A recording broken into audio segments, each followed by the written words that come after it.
Hello, Tashidele. Tashidele, Hello. Tashidele to everyone. Okay. Yeah, welcome back to the session. Then we start. We start with the mandala offering.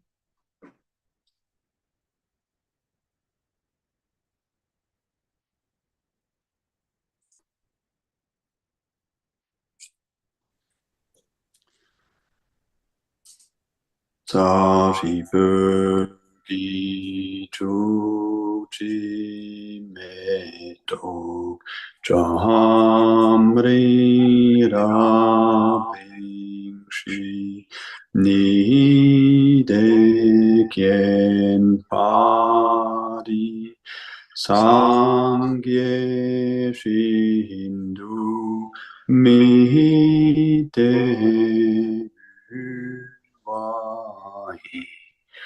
Choku nam dakshina chepa shok jetsu lama tampa kena ki chetu kala Kien te chu tindrik tita tampe dul te tima sapye kita Vatu se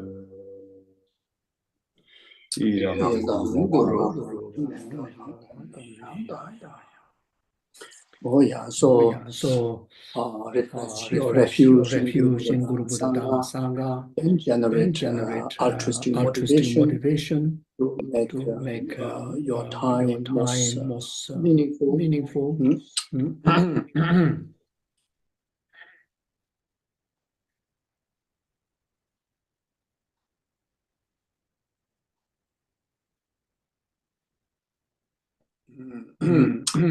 Sangye Jodang So Ye Jona La Chanchu Badu Dani Jaso Dadi Chuje Jebe Sonam Dola Benje Sangye Dubara Jo Sangye Jodang So Ye Jona Chanchu Badu Dani Dadi Chinso Jebe Sonam Dola Benje Sangye Dubara Jo Sangye Jodang So Sonam La Chanchu Badu Dani Dagi Jinso Jebe Sonam Dola Benje Sangye Barai Sangye Shodang Sonam La Chanchu Padu Dane Jas Dagi Chuje Jebe Sonam Je Dola Benje Sangye Dru Barai Sho Gange Duzene Zone Dawa Damje Bambe Jere Dambe Chene Den Zebe Kotam Dela Cha Se Donye Nije Zondo Jube Lama Seje Seje Kanje Dendu Chana So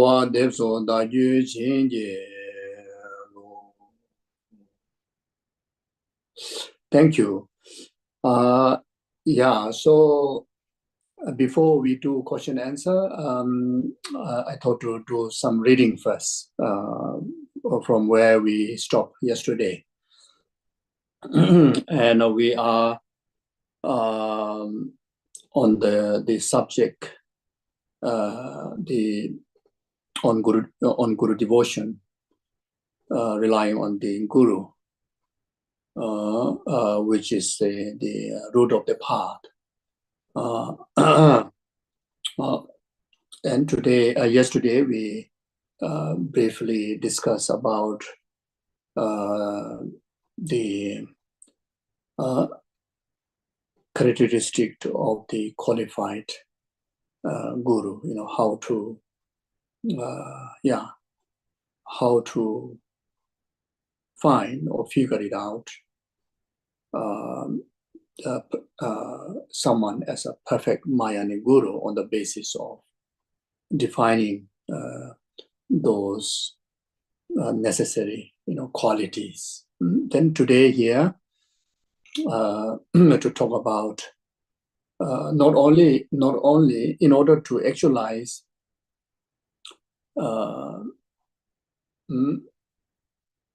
the greatest advantage of reliance on the perfect Guru, not only Guru having the necessary qualities, but also the student has to have those necessary qualities. The spiritual advantages will accomplish fully when the qualified disciple relies on the qualified teacher. So if the disciple is not equipped with those necessary qualities, such as the 3 or 5 that which we will discuss later, then even you have a guru by their own side, real Buddha, also won't able to fulfill the full aspirations of the spiritual purpose, won't able to gain the full advantage of your spiritual journey. So the characteristic of the both the teacher and the student, has to become together. As for the qualities of the Guru, mainly based on the Maitreya's work, the Mahayanic Sutra, which is widely relied, by all the different traditions of the Tibetan Mahayanic Buddhists, or the those of the follower of the Mahayanic path. And the Maitreya's work very much, and accordingly harmonize with what Buddha have taught in the Paramita Sutra, in particularly for the Mahayanic Guru. As for the characterizing, the mentioning of the characteristic of the student, and very much, rely on the Aryadeva's, 400 stanza.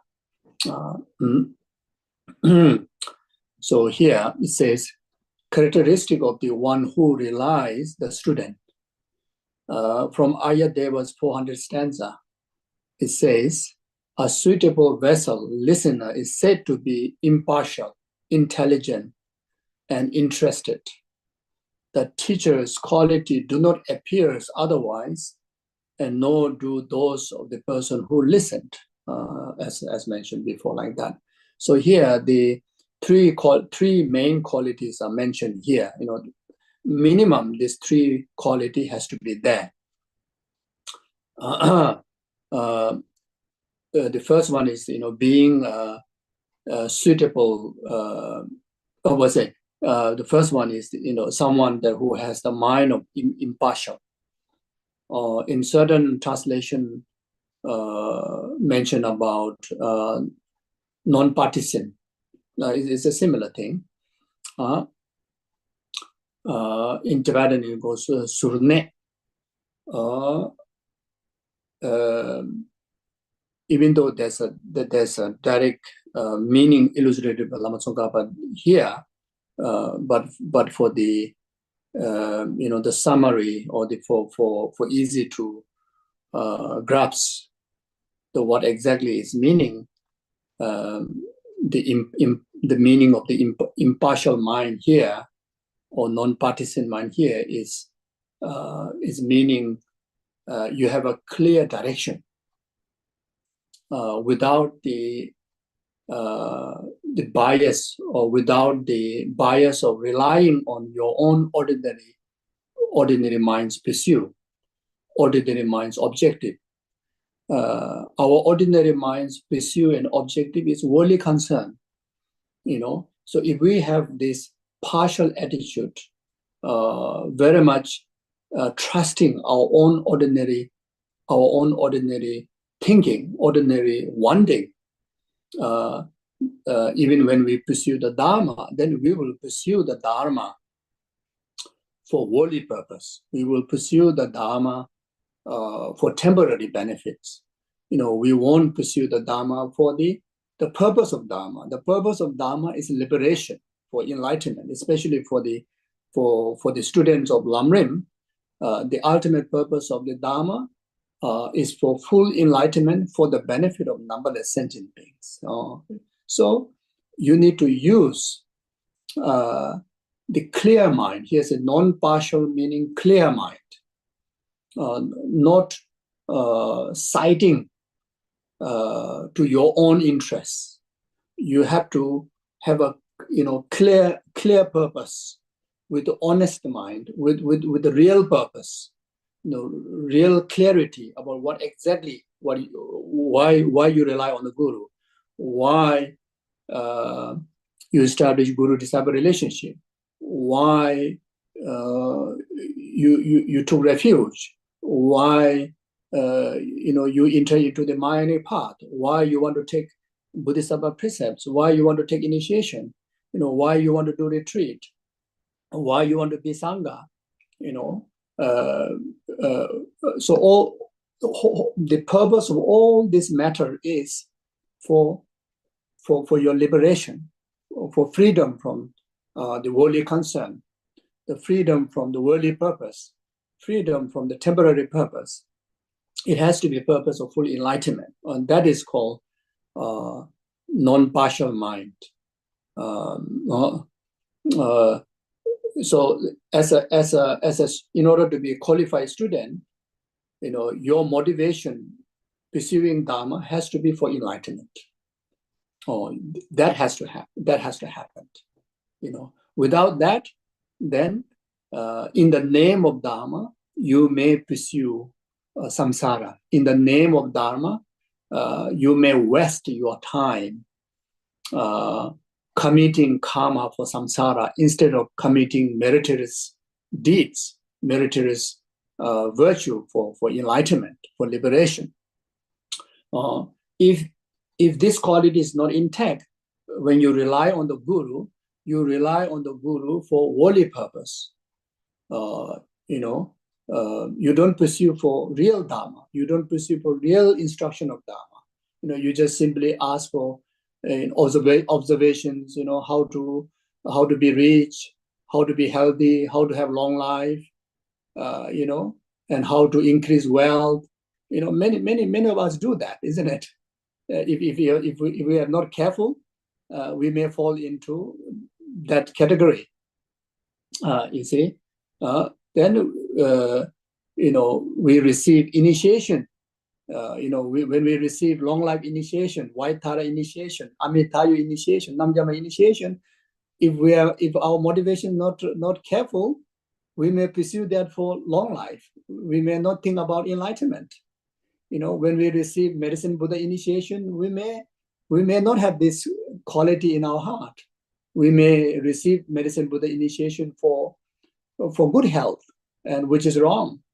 Good health will come by the way, but the motivation or practice of medicine Buddha has to be for purifications of the causes of the diseases, which is the delusion and karma, and to gain freedom from the third level of the samsara, the silent existent, then actualize it in a genuine sense of liberation and enlightenment. You see, then there are such as initiation and the puja of Zambala. We do Zambala puja, Zambala initiation. And if not careful, we receive that for wealth. And at home, when you set up an altar, if not careful, we may set up a Zambala statue in the center and Shakyamuni statue at the side. If not careful, we do more Zambala practice for wealth than for enlightenment. So if not careful, danger like that. You see. So if such thing happen, then in the name of Dharma, we wasted our precious human rebirth. In the name of Dharma, we accumulate, still, even though it's a virtue, but still anything concerned of the worldly life, this very life's concern, become a karma that which will produce result within the silent existence. You may result to a better rebirth in the future life, but then that is still bound by karma and delusion. So that's why the first quality is extremely important. In another word, the motivation has to be very, very clear when we pursue the Dharma. You see, even when we do like this Dharma discourse, if you carry a motivation just to feel uplifted, because because of your life is a bit stressed, your life is a bit inconvenient. So when you hear some Dharma teaching, you feel some comforted, some sense of comfort. That's not good enough motivation. You have to listen to the Dharma discourse. You have to be part of the Dharma discourse for liberation, for enlightenment. Then the comfort, all the benefit or temporary gain will come by the way. So like that. So the non impartial attitude is needed. And then the second one is intelligent. And we need to have the basic the wisdom we call the wisdom of discrimination. The wisdom that can differentiate what is to be adopted, what is to be abandoned. What are the causes for liberation and what are the karma for samsara.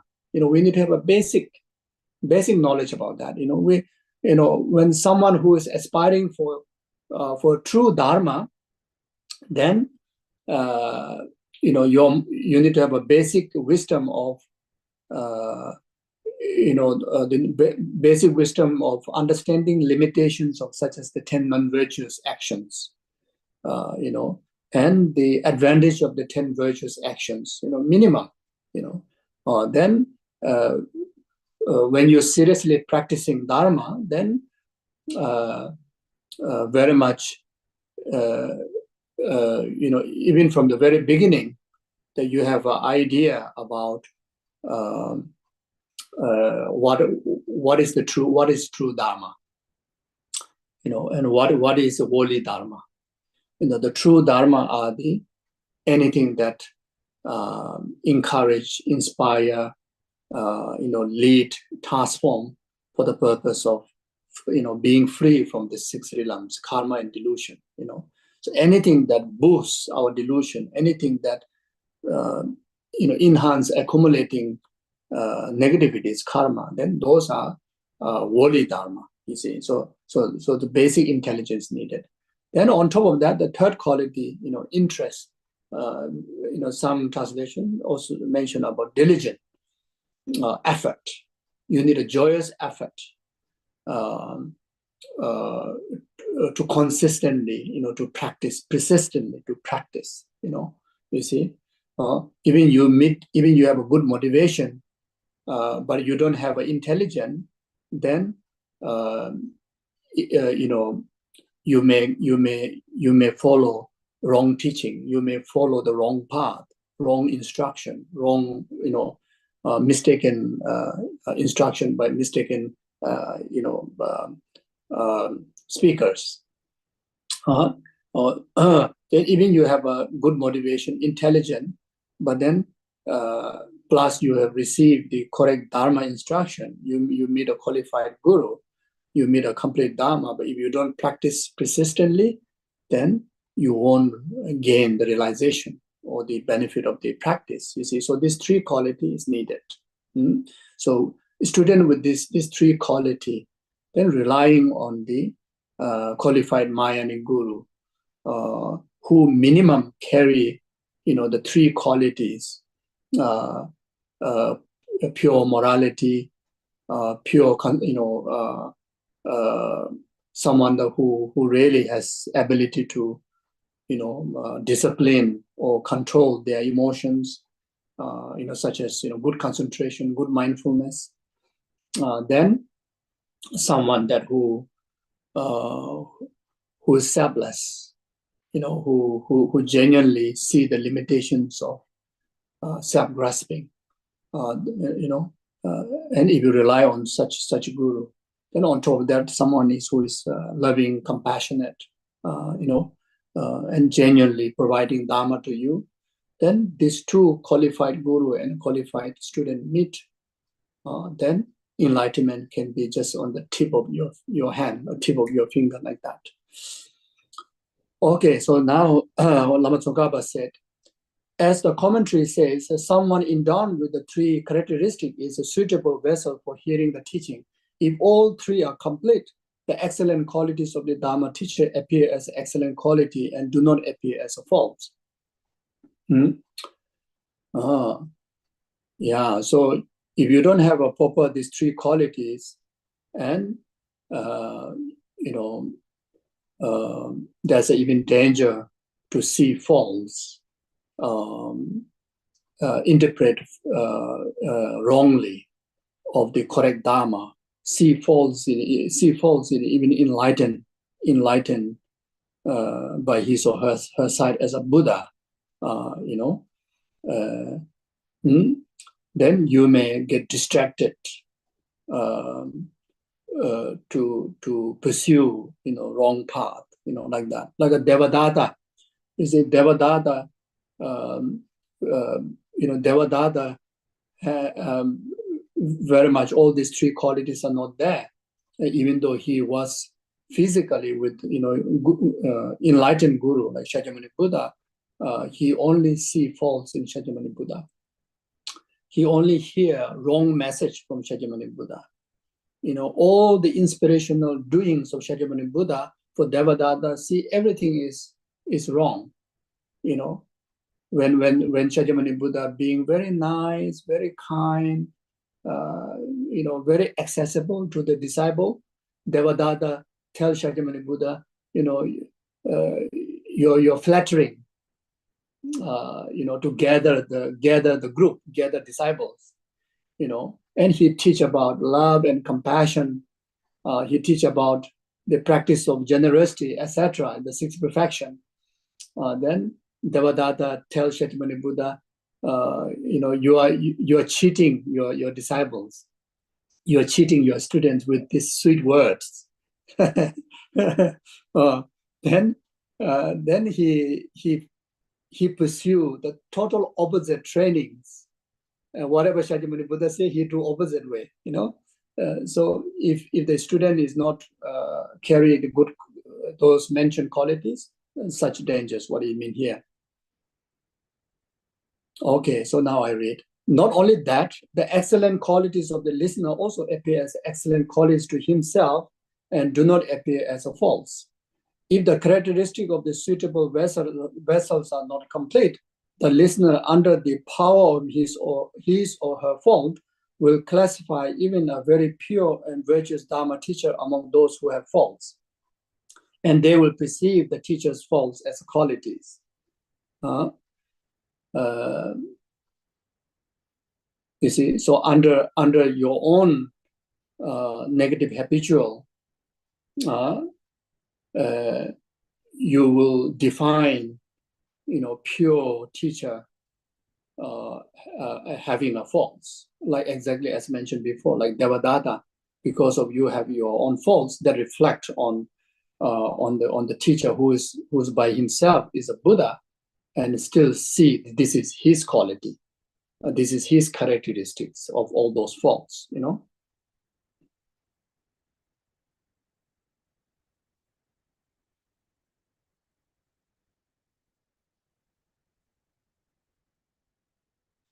Then, if you don't have these three qualities, there's also another danger, is that if you happen to meet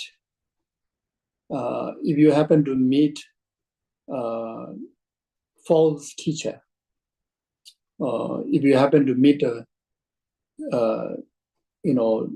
disqualified or unethical disqualified teacher, then because of you yourself as a student not having this three quality, you will define all the false the false characteristic of the teacher as a quality. If the teacher misbehave because of you don't have this three quality, then you regard those misbehavior as a qualities of qualified teacher. That's another danger. Then, because of not having this three quality, even the teacher teach false advice, false teaching, you regard those false view, false advices as a right view, correct advice. You will perceive like that.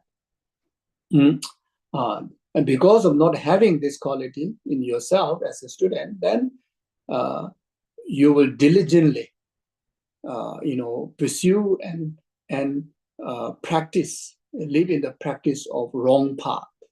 You see, so not only projecting or not only being in the faults of seeing faults in the qualified guru, but there's also a danger of perceiving as a quality of all those faults of the false teacher. There are two dangers. And this is really, really true in the world. It happened in Tibet. It happened in the West. It is happening in today's time. Here and there always happens. You see, and these are the faults of not studying Lamrim. The teacher themselves not studying Lamrim, the student themselves not studying Lamrim. Just in the air. They don't know exactly what they are doing. So then this faults can occur. At the end, then can be disastrous, not only to your practice, even in the our conventional life. You will impact. Losing your faith. Totally giving up Dharma. Really, I have witnessed. Long time Dharma students, 40, 50 years of Dharma students, because of not having this first quality, impartial, non-partisan, not clear motivation about pursuing Dharma, someone who has connection to all the great gurus, all the eminence, all the holinesses, and their home prayer rooms are like a magnificent Gompa shrine, filled with well vase, and filled with the golden shining, the Zambala statues, and when their business goes down, then they say none of the Dharma is beneficial. Then they give up. They don't only give up the those holy objects to which they regard as a material purpose, and they even give up their faith. They even give up their root of the path. They give up Guru, or they give up Buddha. They give up Dharma. They give up Sangha. They even change their faith. I have met such people. So these are important to be intact.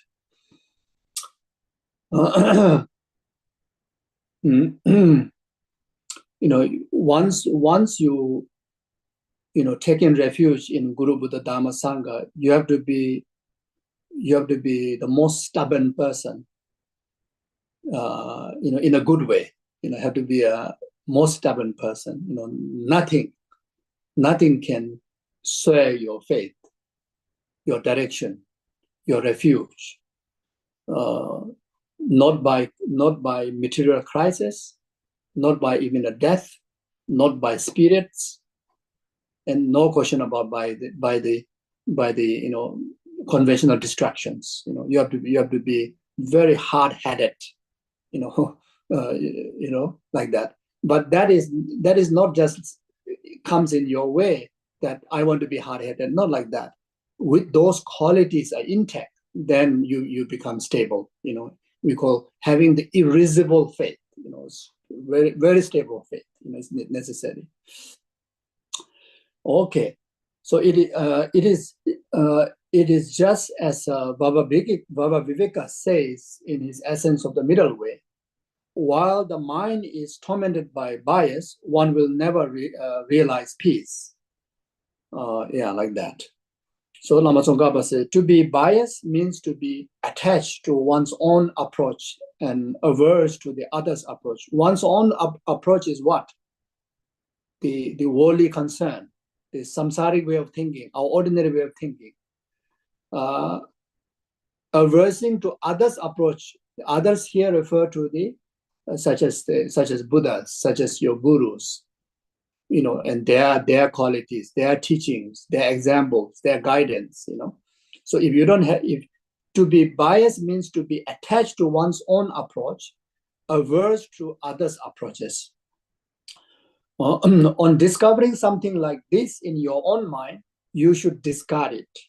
So you see, especially when we go through this Lama Tsongkhapa's Middle Leng Lamrim, it's really, as from the very beginning mentioned, take this teaching as a mirror to check your status of your spiritual status. You should check, and you should correct right there. You correct when go along the words and the lines. Right there you correct. You're not like I will correct tomorrow. No, you immediately you see there's faults. You should stop that. You change. Like that. You should discard it. Is that in itself insufficient? So just being biased is insufficient. If someone does not have the intelligence to differentiate good ways of explaining from faulty ways of explaining, when they seem the same, he is not a suitable vessel, even though impartial. You see. So in the Vinaya Sutra, clearly mentioned that if a guru, if even someone to whom you establish guru-disciple relationship, it could be your root guru. But if that root guru instruct you something that which you find logically contradictory, logically, not just emotionally contradictory, but logically, and contradictory to the Lamrim, contradictory to the Dharma, then you should discuss that with the guru. You should tell the guru that I think I didn't understand this. Can you explain what is the underlying meaning of this teaching or this conversation or this manner that you have just shown to me? In Vinaya said, you can express that to the guru. It's not a disrespectful thing, you see. But of course, the way you express it, you have to express it with a sense of great respect, verbally, physically, not opposing. You just want to clarify. There are teachings that which is interpretive teachings. Not all the teachings are given as a definitive teaching. There are so many interpretive teachings. Even Guru's physical action may be interpretive teaching. Guru's conversation to you may be interpretive teaching. Or Guru manifesting a certain aspect could be interpretive teaching. You see, like the Guru who is already enlightened by their own sight, already enlightened, but they manifest of getting sick is interpretive teaching to us. It's not a literal that Guru gets sick. Guru is like tormented by karma. Guru is completely overwhelmed by samsara. It's not like that. Those are like interpretive teaching.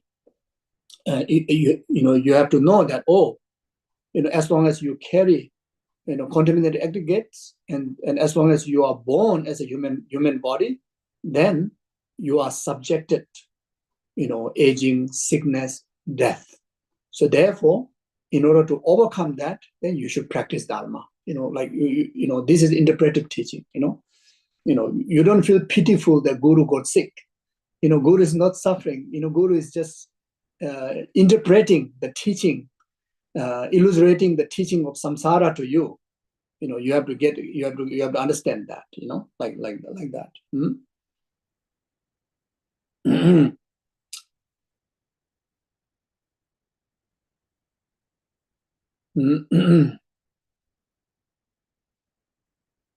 Then in the Vinaya Sutra mentioned that even after discussion, you didn't your logic, your common sense, your comparison to the teaching, the Lamrim, still contradictory, then you just leave aside. Try not to kind of prove you're wrong. It's not like an ordinary debate. Your guru, now you are wrong, now you're mistake. Now I want to against you, not like that. You just in your heart, you just leave aside and you continue to rely on those good qualities. If the guru show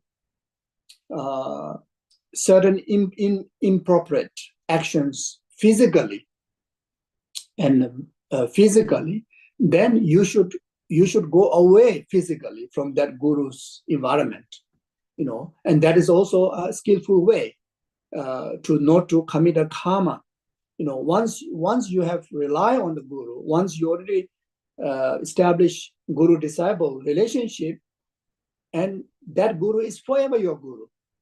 That guru is until until you achieve enlightenment. And if there's any limitations of losing faith comes from you, it is your limitation. It is harmful to you. So you have to protect yourself from that.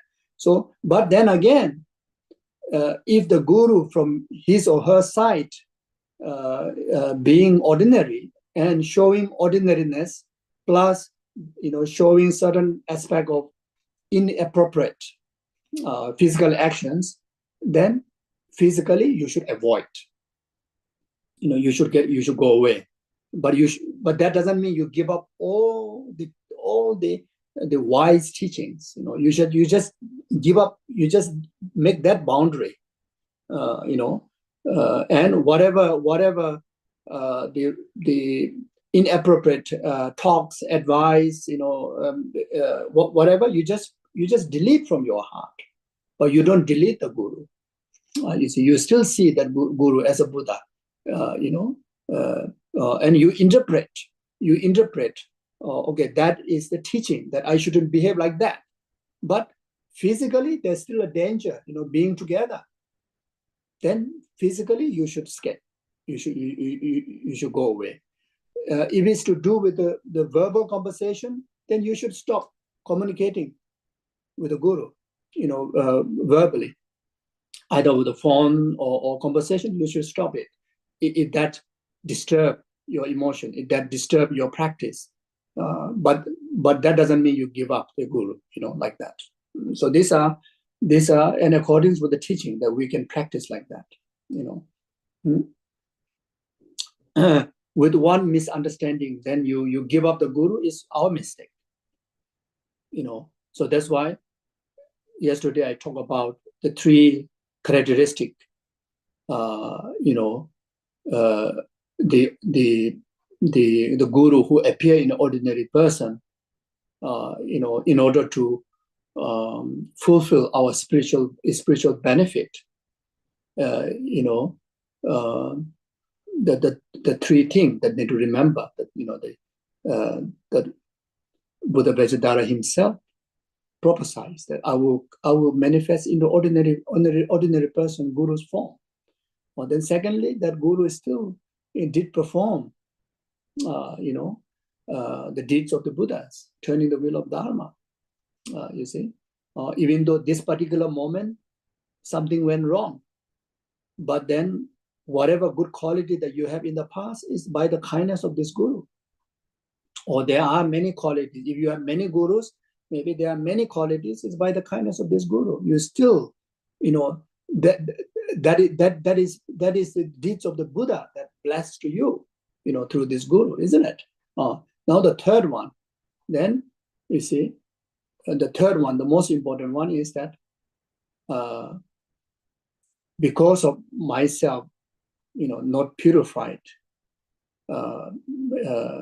the ignorant, the impure views, the hallucination, the dualistic mind. Because of that, appearing these limitations in my guru, or hearing limitations in his advice,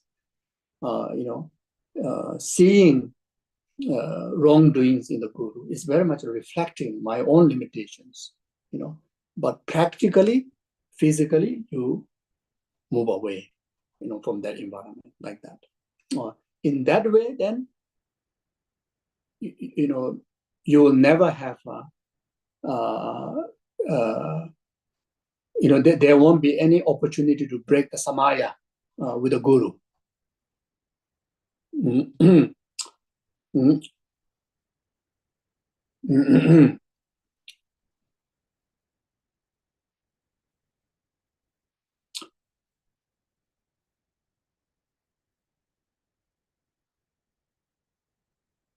Are those two sufficient?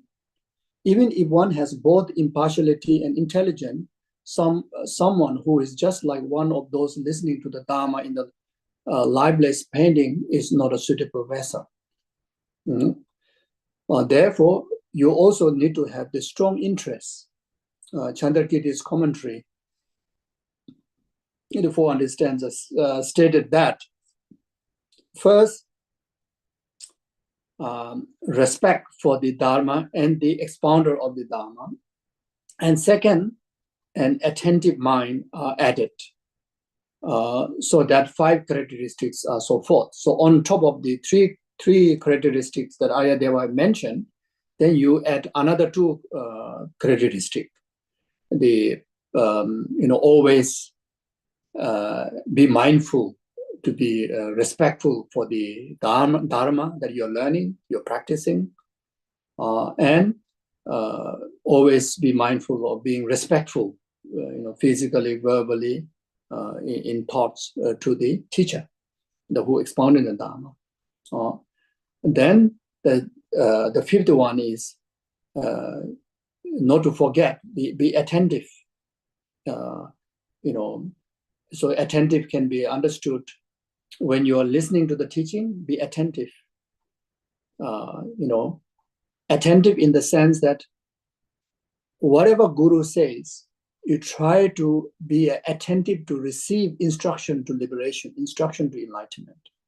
Even Guru says, have a nice tea. You have to be attentive to find an instruction for enlightenment. Even Guru say, you have a nice coffee, or you have a nice day. To be attentive. You hear, asking me to be a nice day means, asking me to spend my day with bodhicitta, like that, Or you say, have a nice coffee, So being attentive is like you hear, you're able to be attentive to hear the Dharma, understood the Dharma, saying that you drink the coffee with bodhicitta. You say, oh, you take good care of yourself. You say, oh, take good care of yourself. Immediately you think, okay, I'm going to have a nice dinner. I'm going to prepare a nice dinner, treat myself with some, I don't know. In Australia, treat myself with a big mug of beers. Maybe in Europe, maybe a glass of wine, So it doesn't really, or maybe just go for a nice movie. It's not like that. So what you hear is that take good care of yourself with the bodhicitta. Means always be inseparable with bodhicitta. When you are inseparable with bodhicitta, and then you're always taking good care of yourself, isn't it? Whenever bodhicitta is not there, we are straight, like that, like that. Okay. So that's the attentive. You see. So therefore, when Guru, even if you happen to have a chance to be with the Guru, then all Guru's behavior, whether he talk, he don't talk, he show upset, he show pleased, laughing, crying, walking, sitting, eating, sleeping, doesn't matter. Everything you try to interpret into Dharma. You hear the Dharma, you see the Dharma. That's what it means, attentive. Be attentive. So attentive mind. The another meaning of the attentive mind is whatever you learn, whatever inspiration you receive, you practice consistently. You practice all the time. So this is what it means, attentive. Okay, not only sometimes practice, sometimes don't practice, not like that. So that is, you're not attentive. Okay, so this make our 5 qualities of the disciple.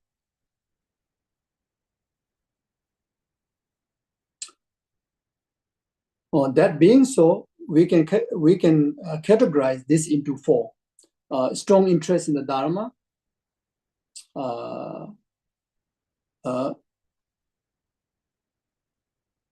strong interest in the Dharma, fully attentive mind while listening, great respect for the Dharma, and the expounder of the Dharma, and holding to good explanation and rejecting faulty ones.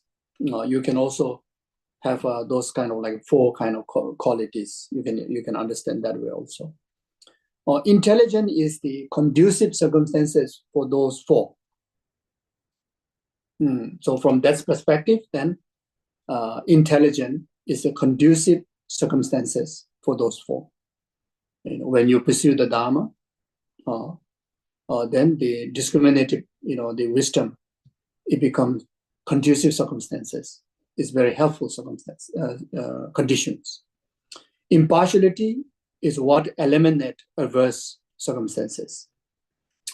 When you have that, then when you have the correct motivation, the right purpose, then you're able to purify all that thing to be purified, like such as a worldly concerns, accumulating, karma for the samsara, like that.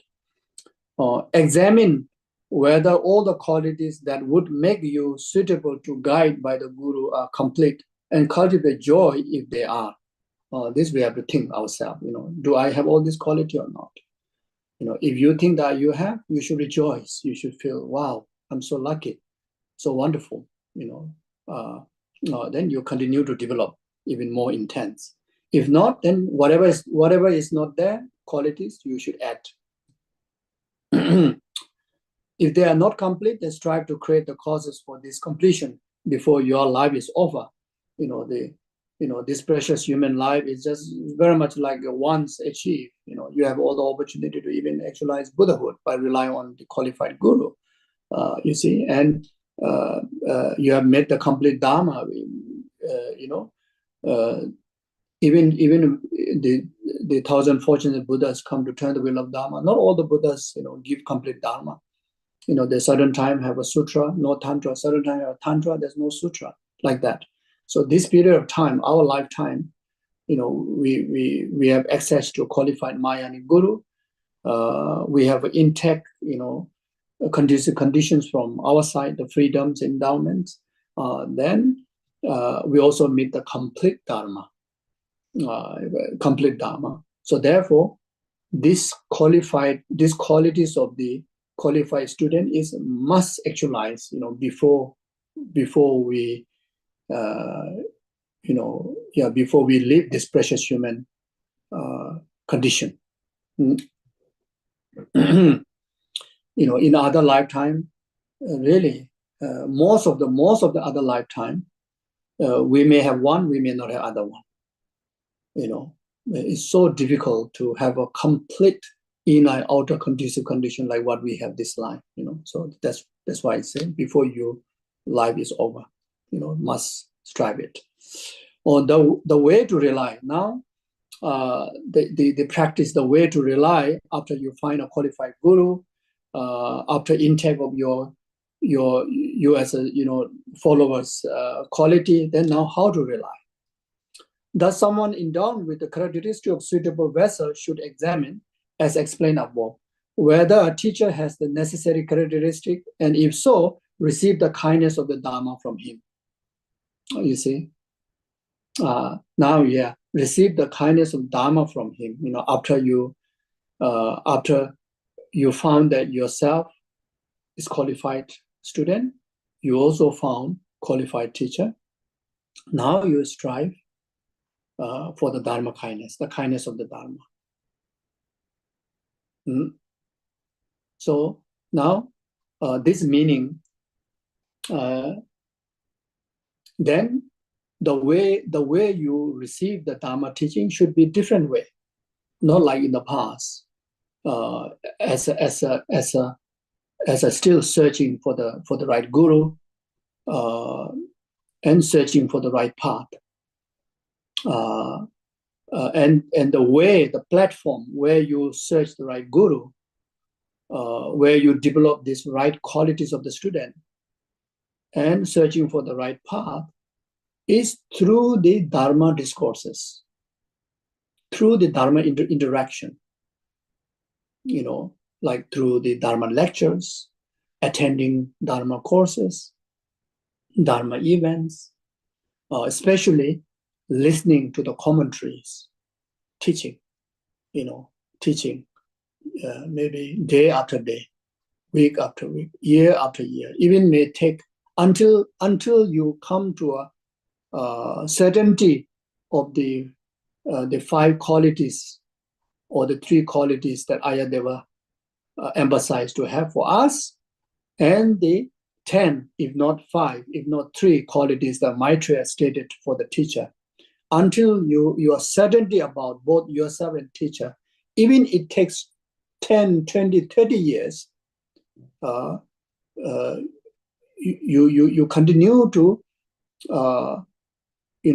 search for the certainty through Dharma interaction, through Dharma teaching interactions, not by asking people, how is the quality of this guru, not by asking your friend, not by just reading the biography,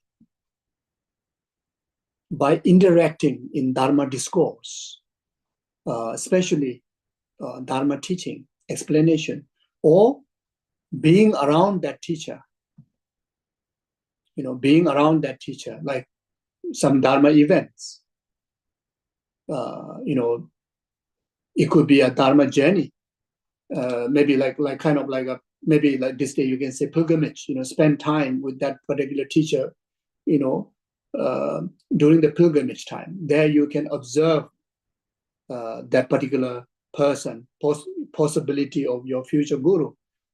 You observe his knowledge or her knowledge, his or her characters, his or her day-to-day behaviors, etc., etc. And more than that is attending the Dharma lectures. You see, so now once you are certainty about this true quality, then you establish guru-disciple relationship. Way to do that? By mentioning to the guru that please accept me as your disciple. Or you yourself not even need to mention to the guru, you just confirm in your heart that this person is my guru from now on. That's good enough. You don't need to have any kind of endorsement by the guru saying that you are my disciple. No, you are the one. Even you ask the guru, if guru say no, especially the Tibetan culture, there's a practice of so-called humility, but that sometimes overdoing. He say, can you be my guru? He said, no, how can I be your guru? I'm nobody. You may get this reply, or you may not hear anything, acceptance, and this is what we encounter with the Tibetan masters, you see. and it always push you to someone. They say, there's a guru there. You should go for this one. But you see, so therefore, you have to also understand the nature of that individual. And the most important thing is your heart. Even guru say that you are my disciple, but if your heart is not ready, you haven't able to establish the relationship. So your heart matters. Your commitment is matters. The samaya is you are the one have to keep the samaya in your heart. Guru disciple samaya. So this is one of the way. Now another way is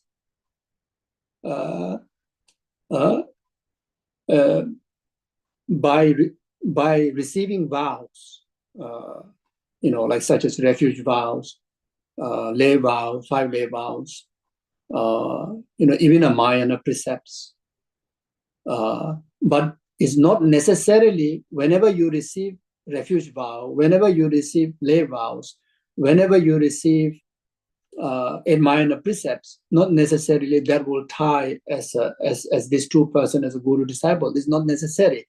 But if you already intended, motivated that you want to establish guru disciple relationship with that particular person, in that intention, and if you take a refuge, if you take Buddhist lay vows, if you take even the 8 minor precept, that's the way how you tie the knot, guru disciple relationship.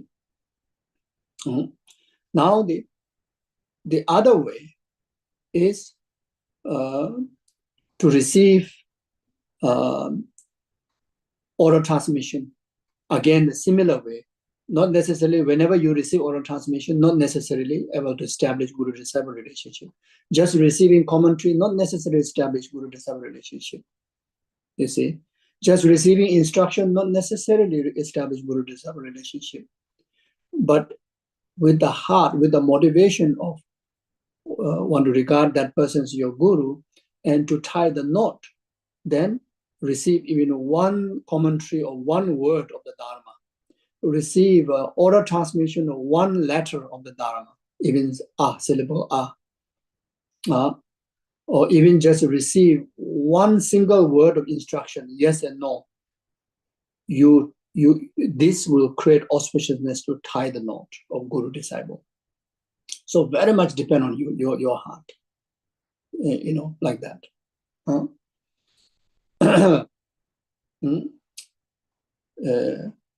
Then now the another way is that just by being in the ceremony, naturally will tie guru disciple relationship.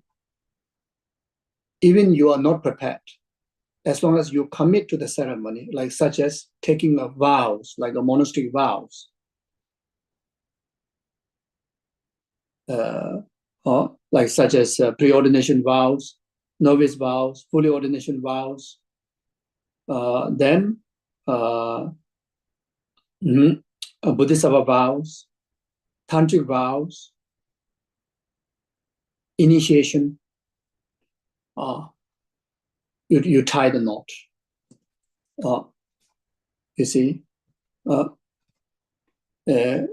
then, as for the receiving of the Bodhisattva vows, aspiration of Bodhisattva, engaging Bodhisattva vows, this can be also the two ways.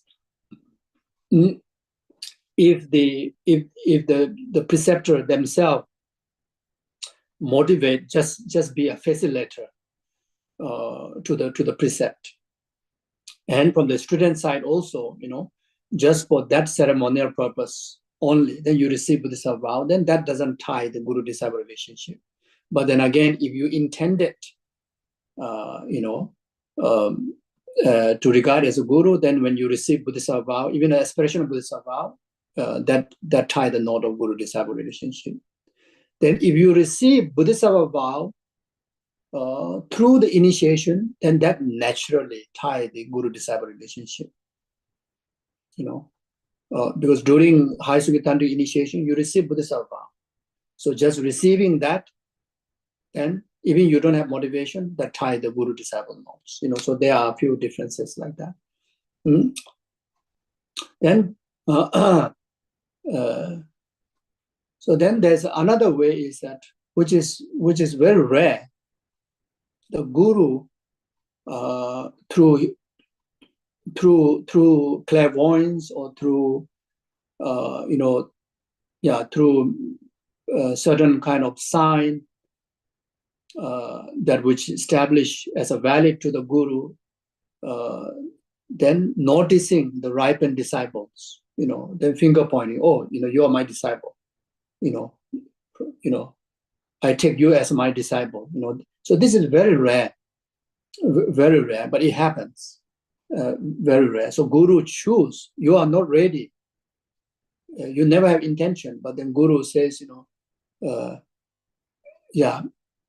follow me, you follow me as a disciple, that also, so that is very rare, but it's possible like that, So now here, what I'm trying to say is that the someone endowed with the characteristics of the suitable vessel should examine and explain about and whether their teacher is necessary.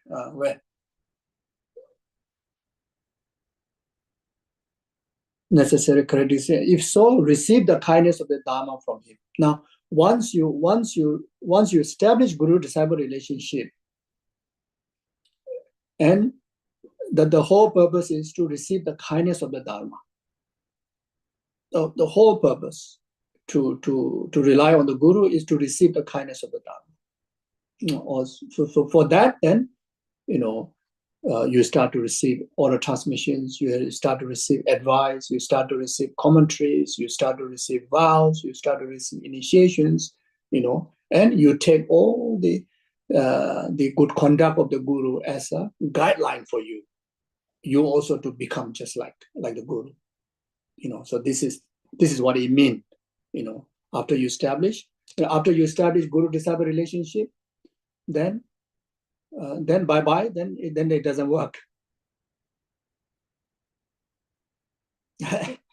You don't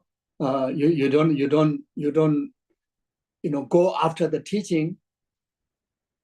You just wait to have just like occasional coffee meeting, a meeting for coffee or pizza, and that doesn't work. You can put aside the pizza, the coffee time, the chatting, put aside. But wherever there's a teaching, you rushed. Wherever there's a teaching, then that's it. That's the way that you are now striving the kindness of the Dharma, the benefit of relying on the guru. The way to receive the blessing of the Buddha conditioned by the guru to you. This is the way, so like that. And for that, then, you see, you cannot matter with the health, with the status, with the resources, with the time, and that's how great Indian Panditas, great master of the Tibetans like Milarepa, Kadamba master, how they practice. That's why one lifetime enlightenment is possible. Like Atisha, during that time, like around like a 11th century, there's no proper route, so dangerous, he for the sake of Dharma, he overcome the boundary of, the limit, those obstacles, even course of his life, he is there to pursue the Dharma like that, an example.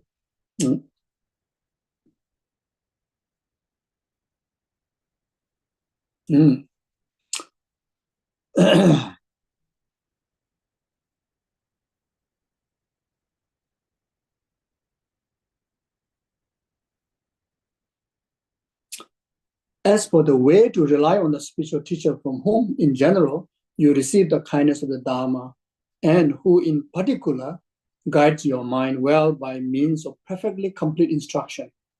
So there are 2 points: the way to rely in the thoughts and the way to rely through actions. The way to rely in thoughts, this has 2 points: the root, training in faith and remembering his kindness, so as to generate respect. So the two things has to, the way to rely on the thought, two things need to ripen in our heart. Irresistible faith and genuine sense of in-depth respect. Irresistible faith in the form of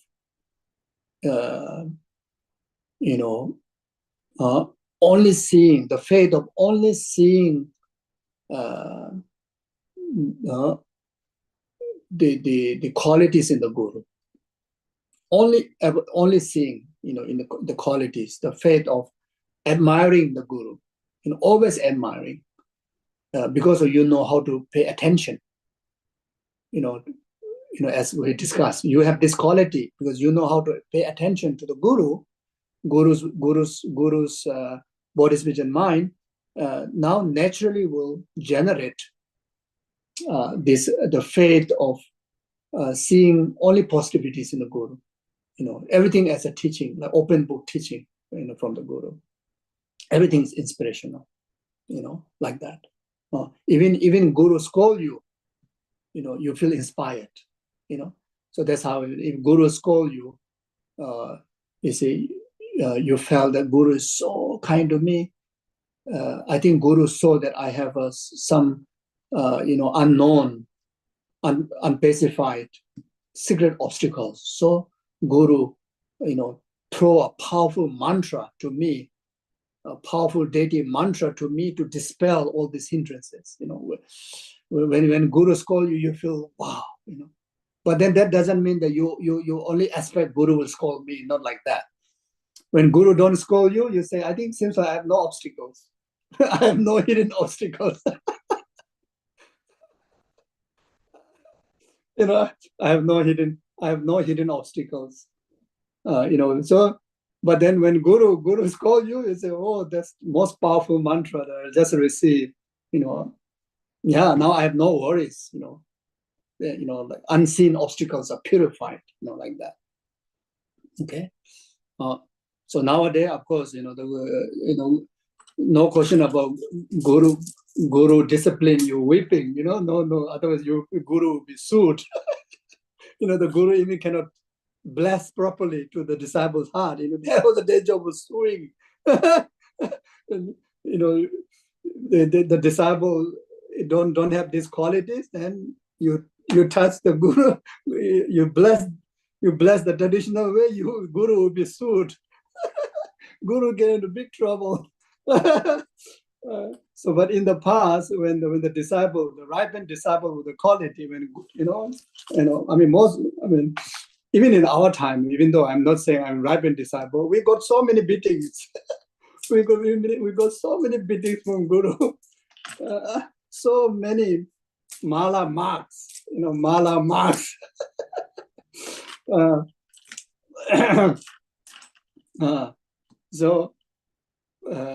So then you see, so sometimes you get a wood hitting like that, Then so that the student, instead of feeling pain, feeling hidden, you feel you got initiation, very powerful initiation. This is expressed because of you have these qualities of the disciple. It is painful if you want to interpret literally, but it is blissful if you interpret, from this quality. It is blissful, not a painful. It's blissful.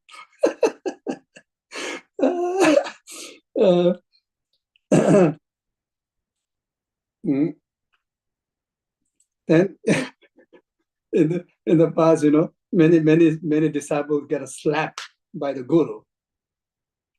You see, when it's slapped, then you look at the mirror. You say, "Wow, I got a handprint of a Guru on my cheek." And handprint, my cheek become holy place to visit because got a handprint of the enlightened Guru. So anyway, so it doesn't work these days. Yeah. So anyway, and not necessary also.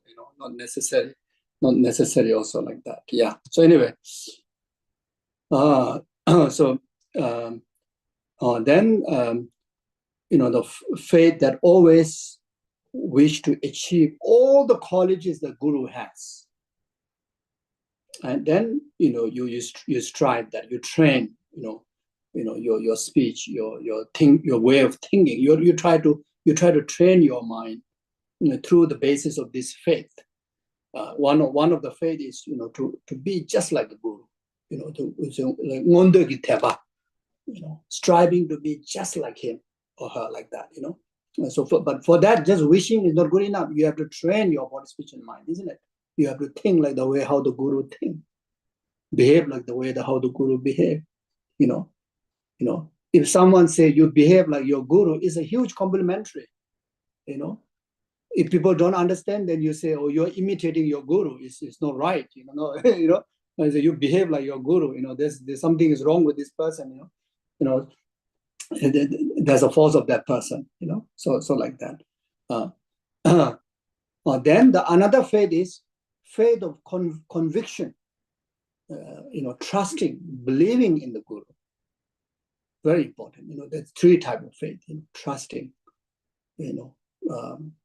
So like that. So this thing has to develop. So this has to train well. It's not easy, and also you have to train completely until it become so stable. In that way, then nothing can part you from your Guru, like that. Otherwise, our mind so easy to get slip away, like that. Then always remember the kindness, then express so much respect, the kindness.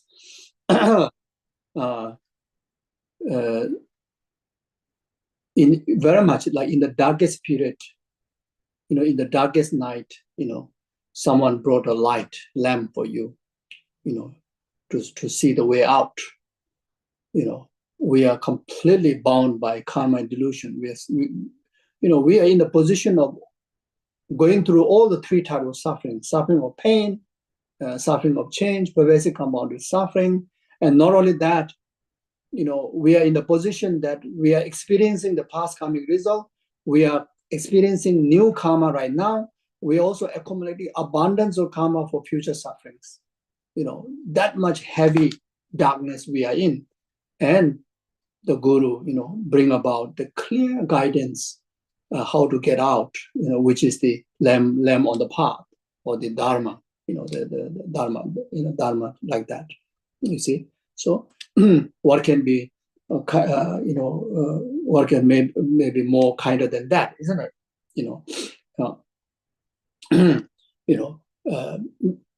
Put you in the position to accumulate the two type of merit of wisdom, merit of method. Because of that, not only will lead you to the state of full liberation, but also in the present time, you have a very purposeful, meaningful life. Is the greatest gift, greatest protection, greatest help that you receive. So you think like that, then express genuine sense of respect. Okay, the root training in the faith. Jules Blaise Dharani says, faith, the preliminary practice, gives birth like a mother to all good qualities, guard them and make them increase.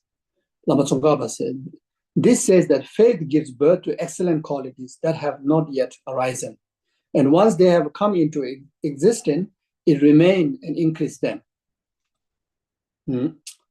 So faith serves like that. If no faith, maybe you may receive benefits, but it won't increase. You see? So first of all, no faith, very difficult to recite, all the blessings in our heart. It's very much like the,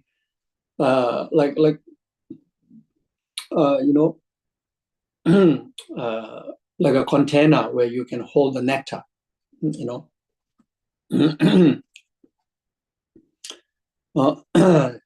So the 10 Dharma Sutras also says, faith is the foremost vehicle leading to divine release. For the reason the intelligent rely on the pursuit of faith. So here, especially the faith that you develop through reasoning, the advantage of the Dharma, the advantage of the benefit that you receive relies on the Guru, you know. So the faith, not just blind faith, you know, the faith with the reason. In those lacking faith, virtuous phenomena do not arise. Just as in seeds burned by fire, no green sprout can germinate like that. Lama Tsongkhapa said, in terms of what is gained when it is present and what is lost in it is absent, faith is said to be the foundation of all excellent qualities. Generally speaking, there are many types of faith. In the three jewels, in karmic causes and effect, and in the Four Noble Truths. However, here it is faith in the Guru. Faith, there are many different objects to generate faith, but here is specifically talking about in relation to Guru. Furthermore, as for the way to see the Guru, the Tantra bestowing the initiation of Vajrapani says, O Lord of the Secret, how should a student see his master? Just like he would see the Buddha, the blessed one, you know, so like that. So this is Buddha's own guidance, yeah. So see your Guru as, you know, how you relate to the Buddha, like that, you know. Oh Lord, say how should the student see his master, just like he would see the Buddha, like that. Lama Tsongkhapa says, similar statement can be found in the collections of Mahayana Sutra and in the Vinaya. Their meaning is this: if you understand that someone is like a Buddha, a mind finding faults with him will not arise, and a mind contemplating his excellent quality will. Likewise, with regard to a Guru, eliminate any concept of faults in every respect and train in the mind that conceive excellent qualities. The above Tantra also says the same the initiation of Vajrapani. Apprehend your master's excellent qualities. Do not ever apprehend his faults. Apprehending his qualities will gain you siddhis. Apprehending his faults will block their attainments. So that's it. You see, the moment you see even one limitation, it becomes obstacle for you to actualize the benefit of the Dharma, the realizations. You know, doesn't matter whether there is a fault or not, but from your side, see quality, that helps condition to gain realization on the path. And Lama Tsongkhapa said, you should act accordingly. Thus, if excellent qualities predominant in your Guru, but you think about him in the terms of the few faults he has, this will become an obstacle to your own siddhis. Even if faults predominant, if you train in the faith from the perspective of his excellent quality without thinking about him in the terms of his followers, this will cause siddhis to arise, like that. You know, in today's time, due to lacking of our own merits, you know, so difficult to find the Guru, you know, manifest into the complete characteristic that emphasize. You see, then due to lacking of our own merit, the Guru manifests, you know, so ordinarily. So therefore, in ordinariness, appearance, there's a lot of limitations, and so easy to see limitations, so easy to see faults. You see, so therefore, even you see faults, you only focus on the qualities. That's what it meant. Even you see faults, you know. Okay. So very much you may see because of our own limitation. You know, you may see faults, you know, but don't focus on that. You know, it's only.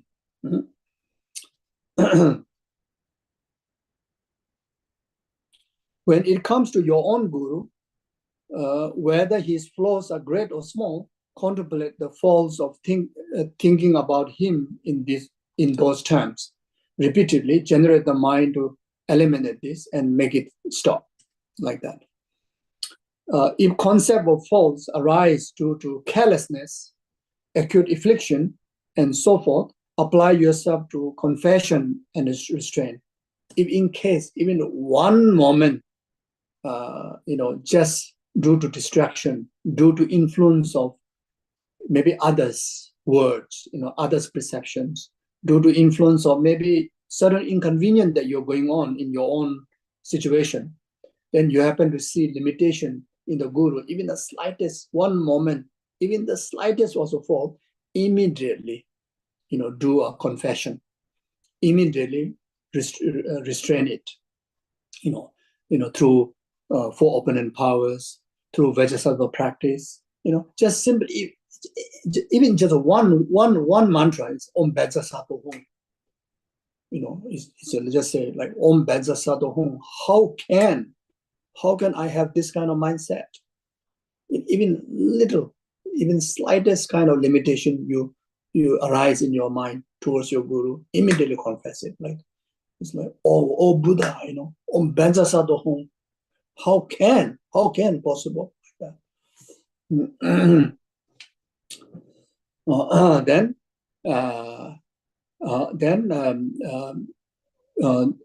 if you have other form of practice already, like such as succession Guru Yoga practice, such as if you know how to do Lama Chopa, Guru Puja practice, or otherwise you can do the 100 deities of Lama Tsongkhapa Guru Yoga.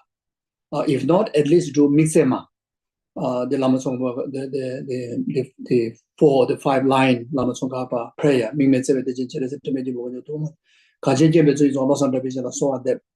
Or you can recite your Guru's name mantra, and you recite like 21 times or one mala, while reflecting on the 4 opponent powers, like regret of, acknowledging that mistaken view.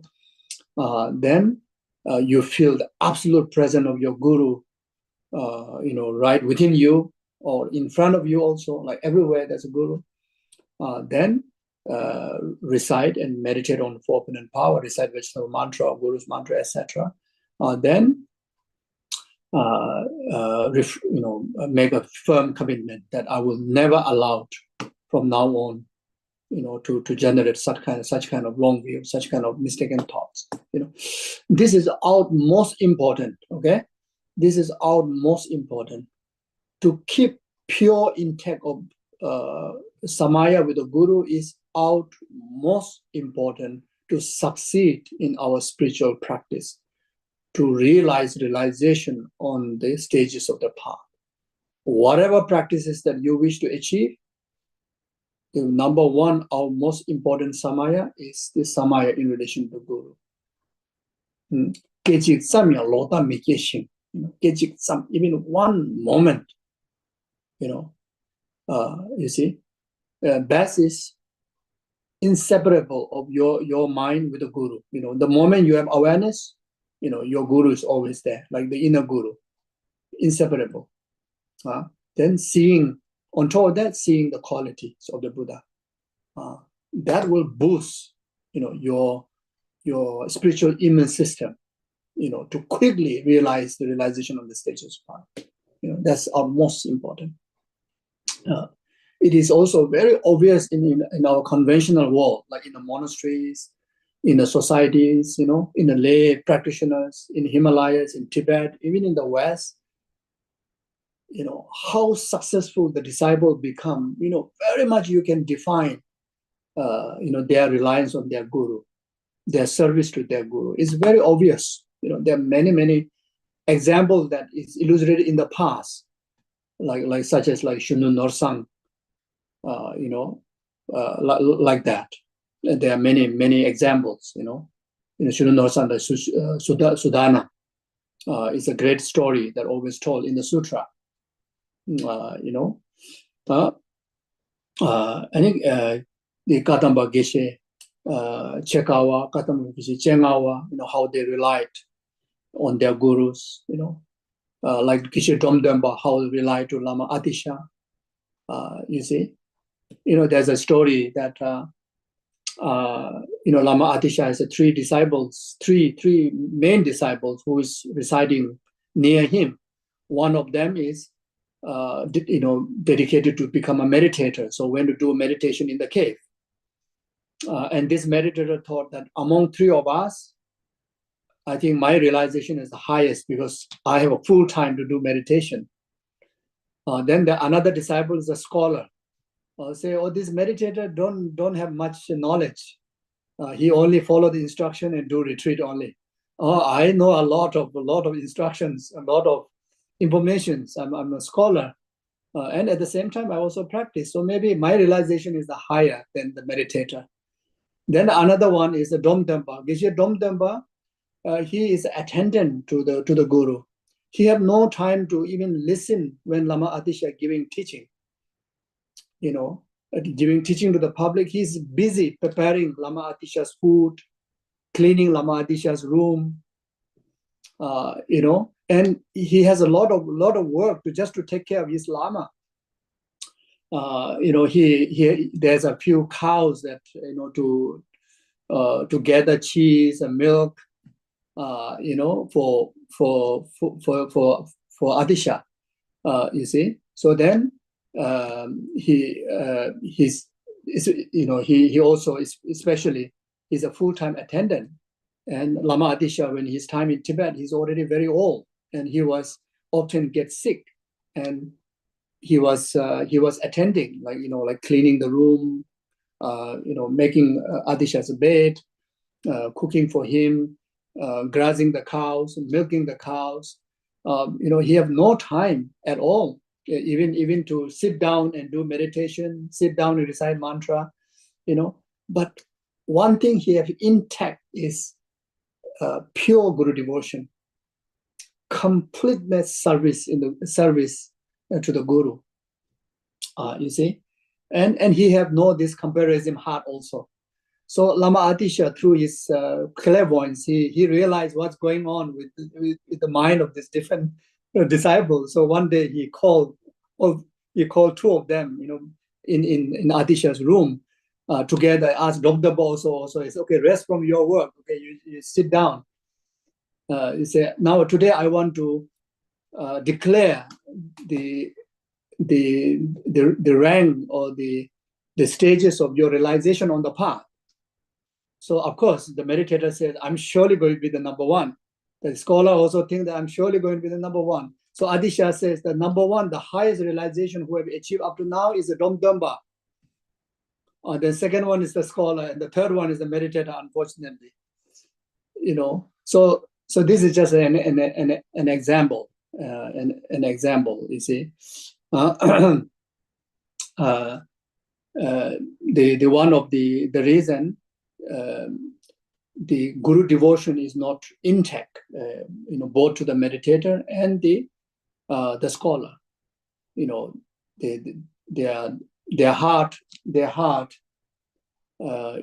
filled with their own egoistic concerns. But Atisha is completely free from any of his own concern, completely. He's very much like he's just carrying the empty body, but inside his attitude, his wisdom is completely of the Guru, completeness of the Guru, and because of that, you see.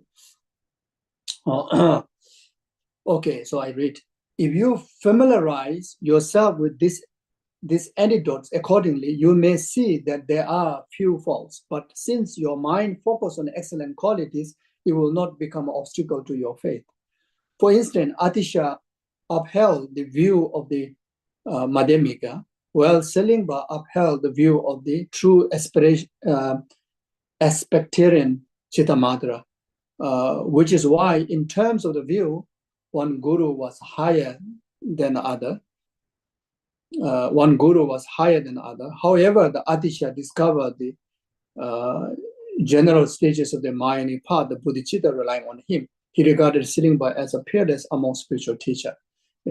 So when it comes to relying on the guru, it's nothing to concern about the view, the status, like in our conventional world, the throne, the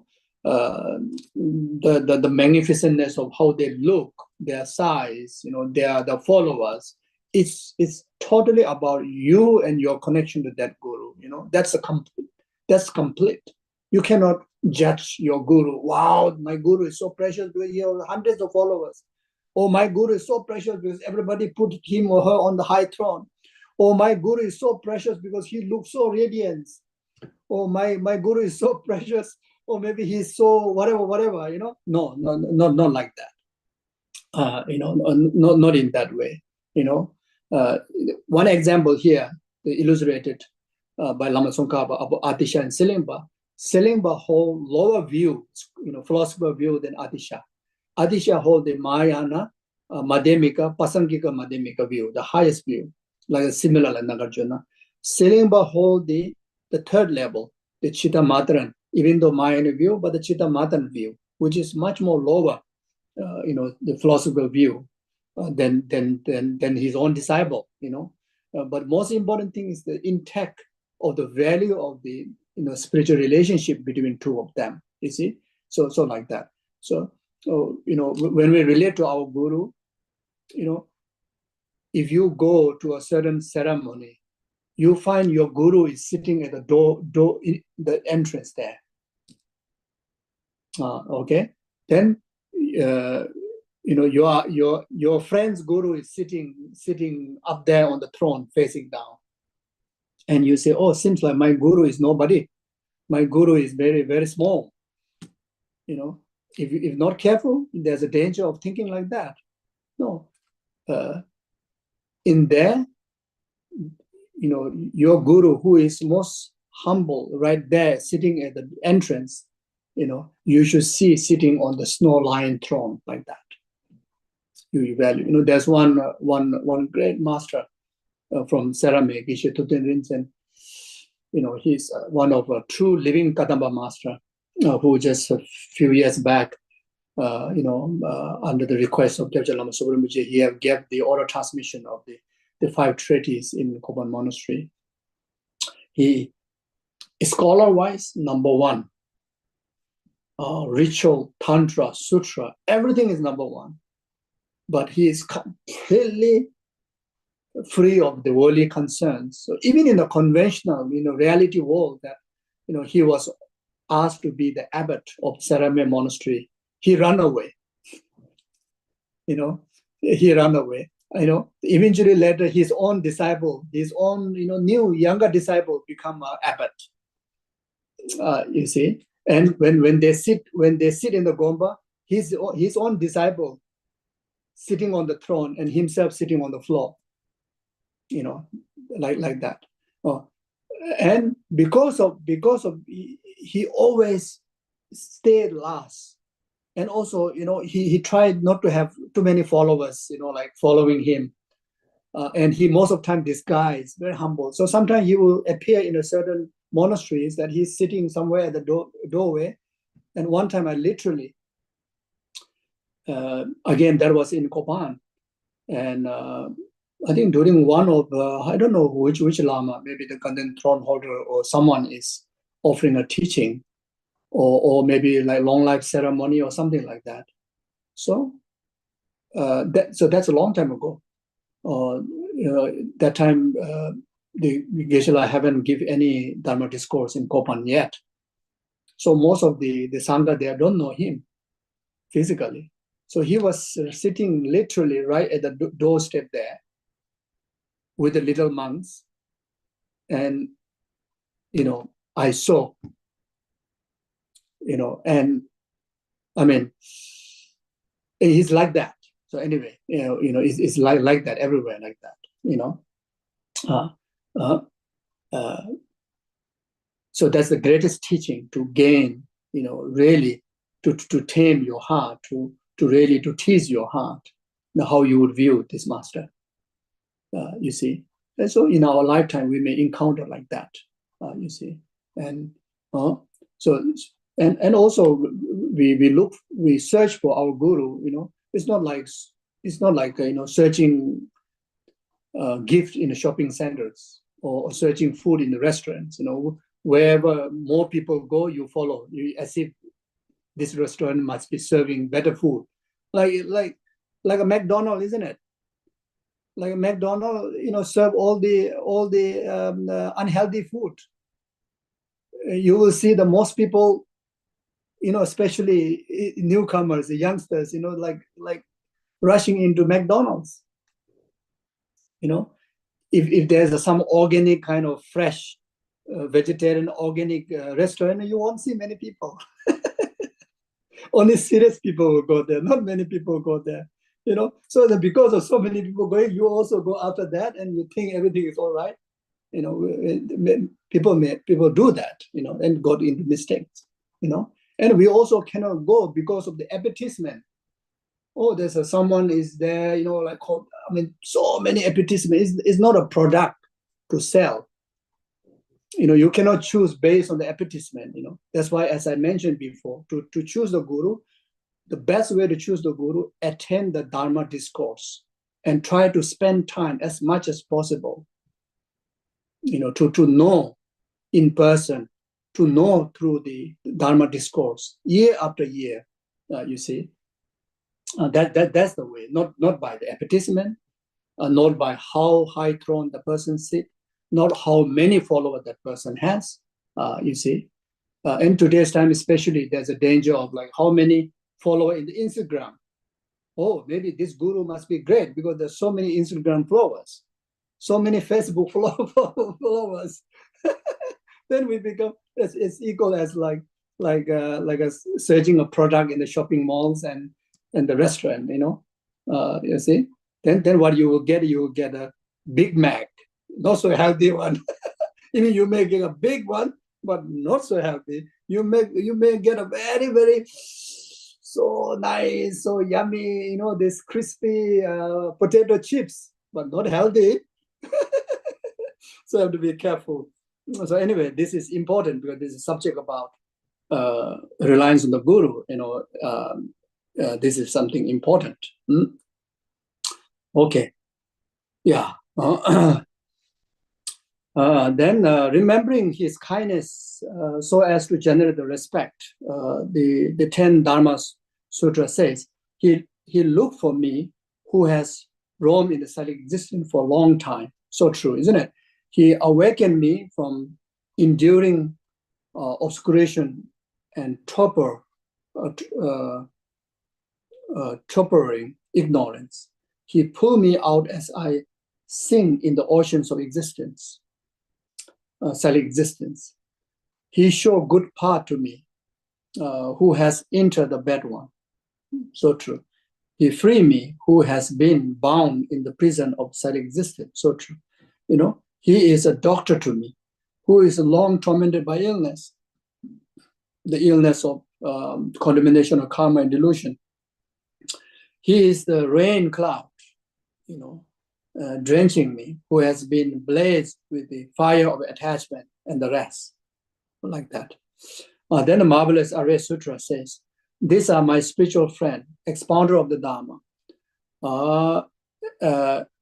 exhaustively teaching the qualities of all phenomena, teaching the whole, teaching the qualities, teaching the definition of all phenomena, such as teaching the true truth, the conventional truth, ultimate truth, extensively, correctly, comprehensively, it's talking about that.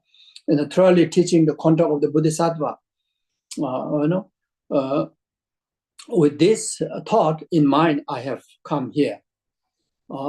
As they give birth to all of this, they are like my mother. They pour forth the milk of virtues. Hence, they are like wet nurses. Biologically, in this life, we don't have relationship, with our guru.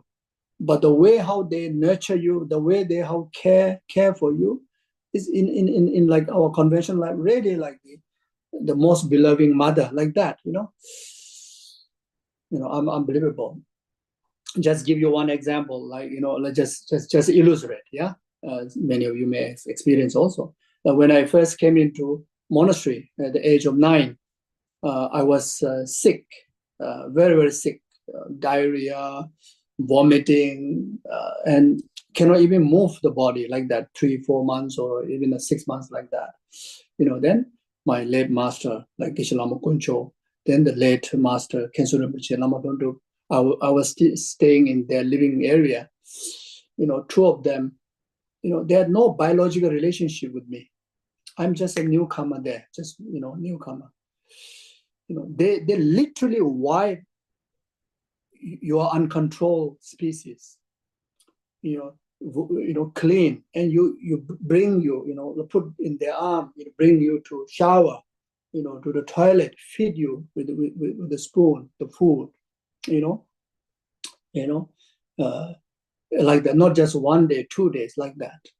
You see, exactly like mother, like that. And like Khenso Rinpoche Lama Thondup, he was like a mother to all the little childs, like during that time, like 30, 40 of little ones like my age in Kopan, he would care this to each and every one of them like that. He would stay very much like until 1, 2 o'clock, because at the middle of the night, the little monks, they somehow, the middle of the night want to go to toilet.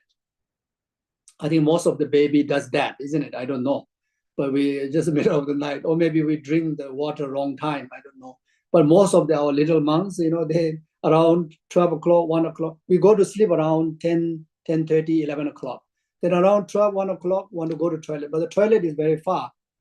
So they're scared. The little one, they're scared. So they urine on the bed. So we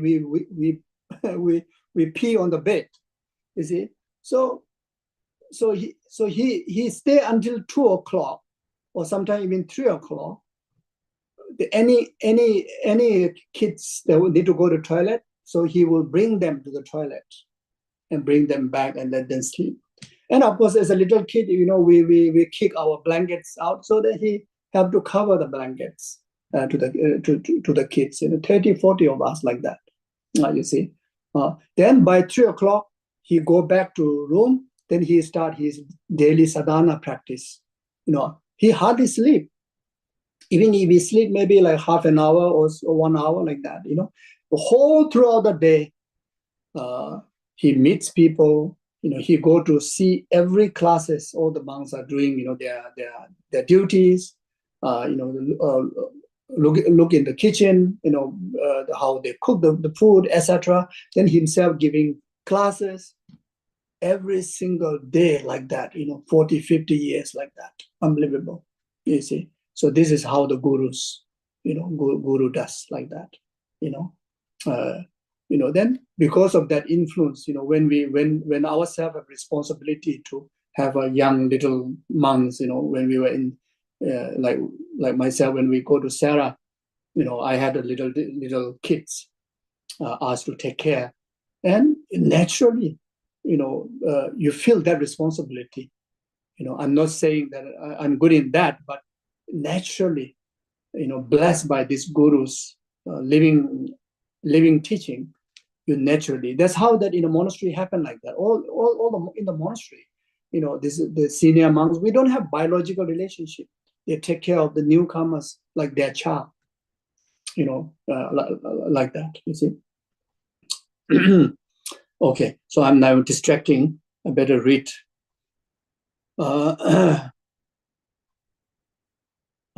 Yeah, like a wet nurses like that, So they trained me thoroughly in the branches of enlightenment. This spiritual friend completely turned away harms.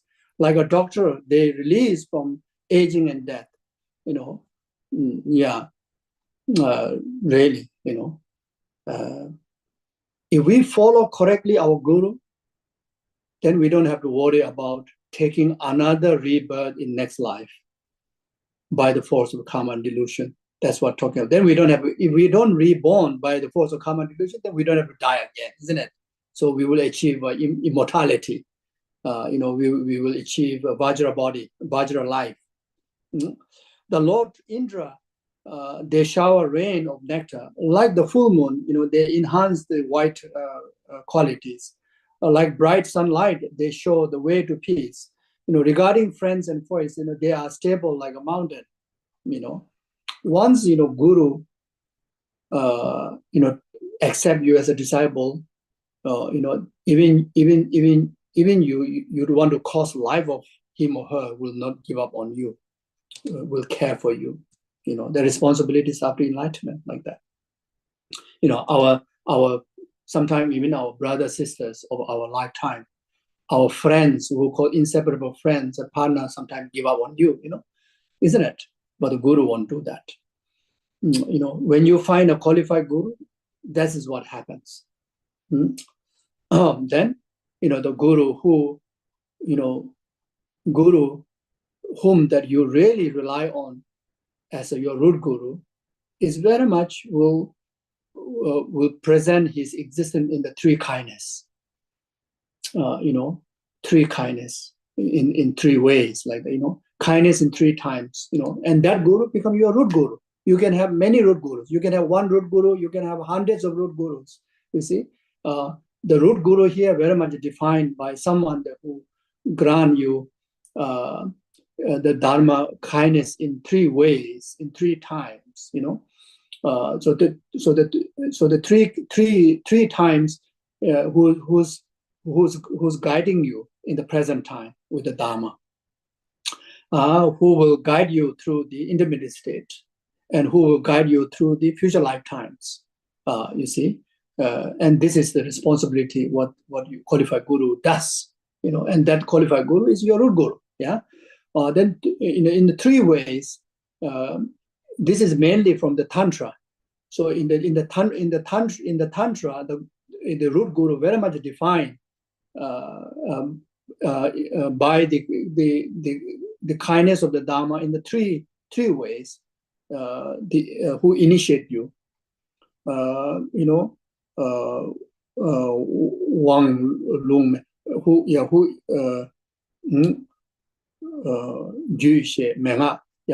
who initiate you and who commentary the tantric ground and path. Then who give you an instruction, the instruction how to practice about your retreat, about your sadhana, So someone who does that, then it's your root Guru. In general, the common one, someone who give you initiation, someone who give you commentary, and someone who give you transmissions. Or someone who give you vows, someone who give you initiation, someone who give you vows, someone who give you commentary, and someone who give you oral transmissions. And by that, it become your root Guru.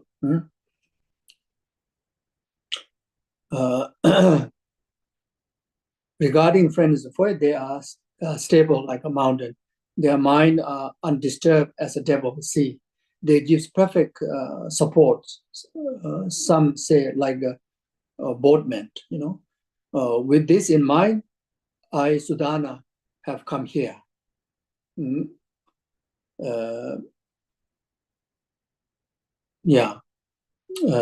Sudana express how he felt, all the things that said before in these lines. Sudana express how the Sudana rely on his Guru, like that.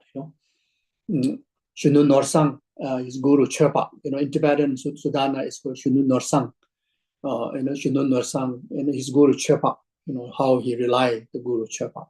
Like that. This Bodhisattva bring forth my understanding. They cause the enlightenment of Buddha's children. Enlightenment of Buddha's children means cause me to become Bodhisattva. This being the friend of mine, praised by the Buddha. With such virtuous thought, I have come here.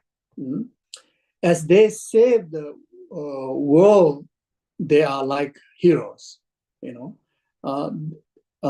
So especially here talking about Mayanic Guru. So whose mind is the most courageous, the altruistic mind, you see, is the most courageous in the virtue. And that's why it's like my hero. they have become the captain, protector and refuge. They are the eye bestowing the happiness on me. You see, it's truly, you see, if you follow according with the Guru's advice, then life, you feel so meaningful. Your life feels so meaningful. The Guru's main instruction is, never be separated from bodhicitta. Yeah, as a Mayani Guru, the main instruction, the main job assigned to you is never be separated from bodhicitta. You sleep with bodhicitta, you die with bodhicitta, you wake up with bodhicitta, you eat with bodhicitta, you talk with bodhicitta, you walk with bodhicitta. The Kyabje Lama Subrahmanyam made a quotation, is you read that, you see. So whatever you do, then you feel so meaningful, so fulfilling. When you feel fulfilling, the time, the day, the week, the life, you feel so happy, isn't it? When you eat, you're so happy. When you don't have food, also so happy. When you get chance to be with people, you're so happy. When you don't get, you're so happy. When you go to sleep, you feel so happy. When you wake up, you feel, wow, I went to bed with bodhicitta. Can you imagine, 7-8 hours, unbelievable. I've been interacting, I've been engaging with the rest of the numberless sentient beings. I have no regret. I have no regret of my life. I'm so fulfilling. You see, it brings so much happiness. So when you wake up, you wake up with so much happiness. You see, if we don't do like that, otherwise, like wake up, like, oh no, it's just like so miserable to wake up, as if like, why I didn't die last night, why I need to wake up like that. Sometimes the days are so miserable. Then after that, you go to the kitchen to make a breakfast. It's like, oh no, again porridge, again this bread. It's like everything is not right. It's not settled, not contented, not appreciating, not grateful. It's something is missing. Like, oh no, you feel so cold like that. And then you go out, say raining, oh no, why like that? If it's sunshine, why so bright? Everywhere's complaint. You meet people, again, I need to see this person. And you don't meet people, so lonely, like that. If we live with our ordinary way, life is so miserable. You have so much work to do, you feel, so tired, I have so much work to do. So miserable. When you have no job, you say, you're so miserable. No, you're not finding job, no job. You see? Then, you have partner, you say, oh my goodness, so stressful to be with partner. When you have no partner, it's so lonely, no partner. You have children, you say, I have so naughty children, oh my goodness, my life disaster. But no children, it's so stressful, no children. You see? So everything is miserable. But when you live with the heart, with the bodhicitta, then that's it. That's the doorway to happiness. You see, doorway to happiness. You sincerely express, sincerely. You literally, you have family for the benefit of all sentient beings, enlightenment. You don't have a family also for the benefit of all sentient beings. You see, you have abundance of food for the benefit of all sentient beings. You have no food today, I starve for the benefit of all sentient beings. You do that. It's like a magic candy, magic tablet, like that. I don't know. There's a magic tablet, but there's a magic mantra. Like that. Okay. Well, then there's no room for unhappiness, discouragement, depression, sadness, loneliness, disturbances, inconvenient. There's no such thing. Everything is beautiful.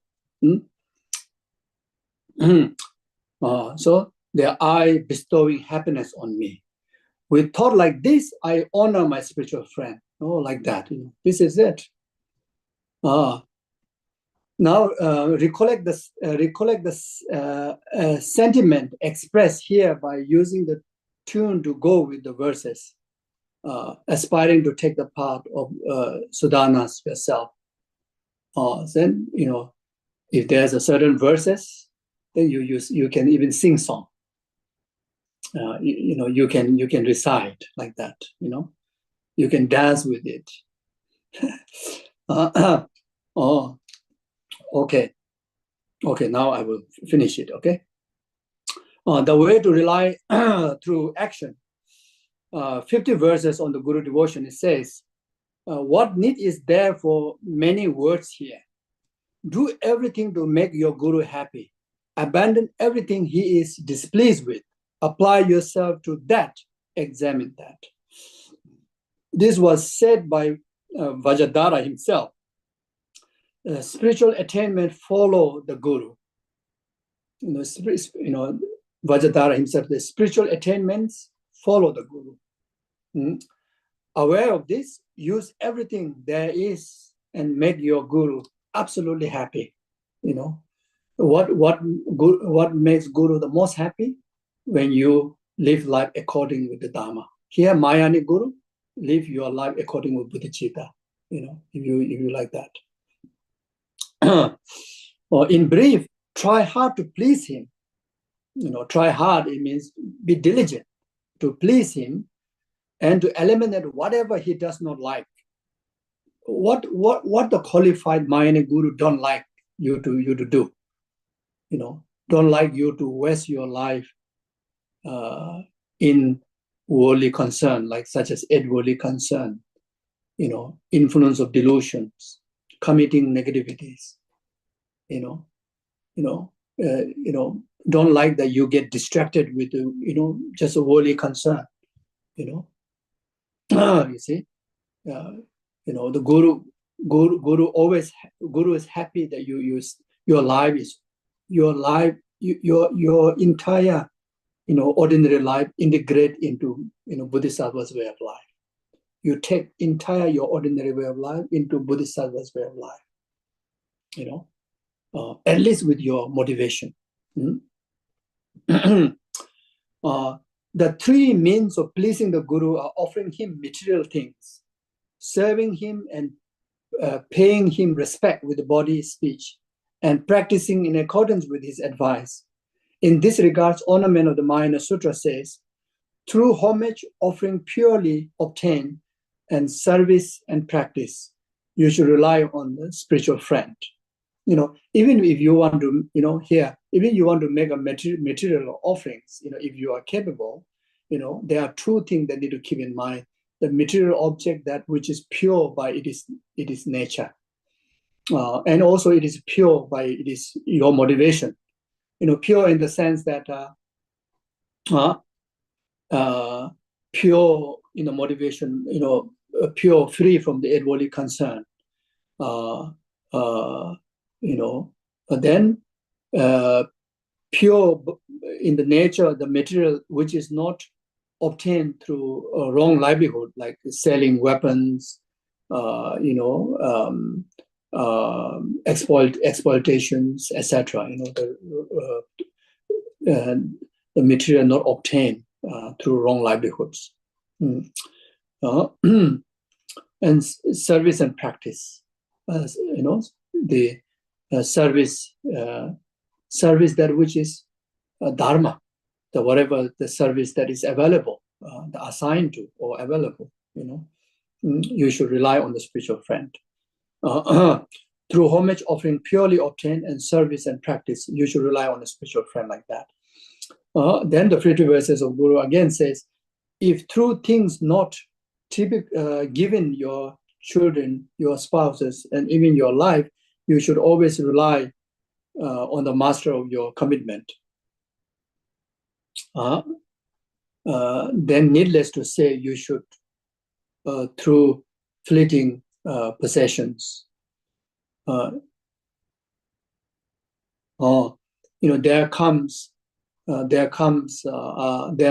ripening time that you even offer your children, you even offer your spouse, you see, you even offer your life. Then no need to mention about offering, material gifts, the master of your commitment is the master of your, that you have the guru disciple samaya. Is talking about that. Giving to your guru amount to always offering gift to all the Buddhas. Giving amounts to always offering gift to all the Buddhas. Such offering accumulate merit that in turn lead to the highest siddhi.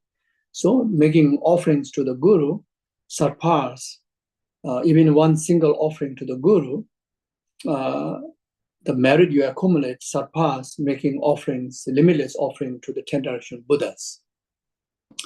Lama Tsongkhapa says, second is bathing him, anointing him, massaging him, wrapping him up, cleaning him, nursing him when he is ill, like this, that's exactly what Geshe Domtamba did to Atisha.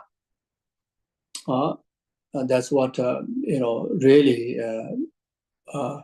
the disciples that who have opportunity to do that, when the gurus are ill, and the gurus are old,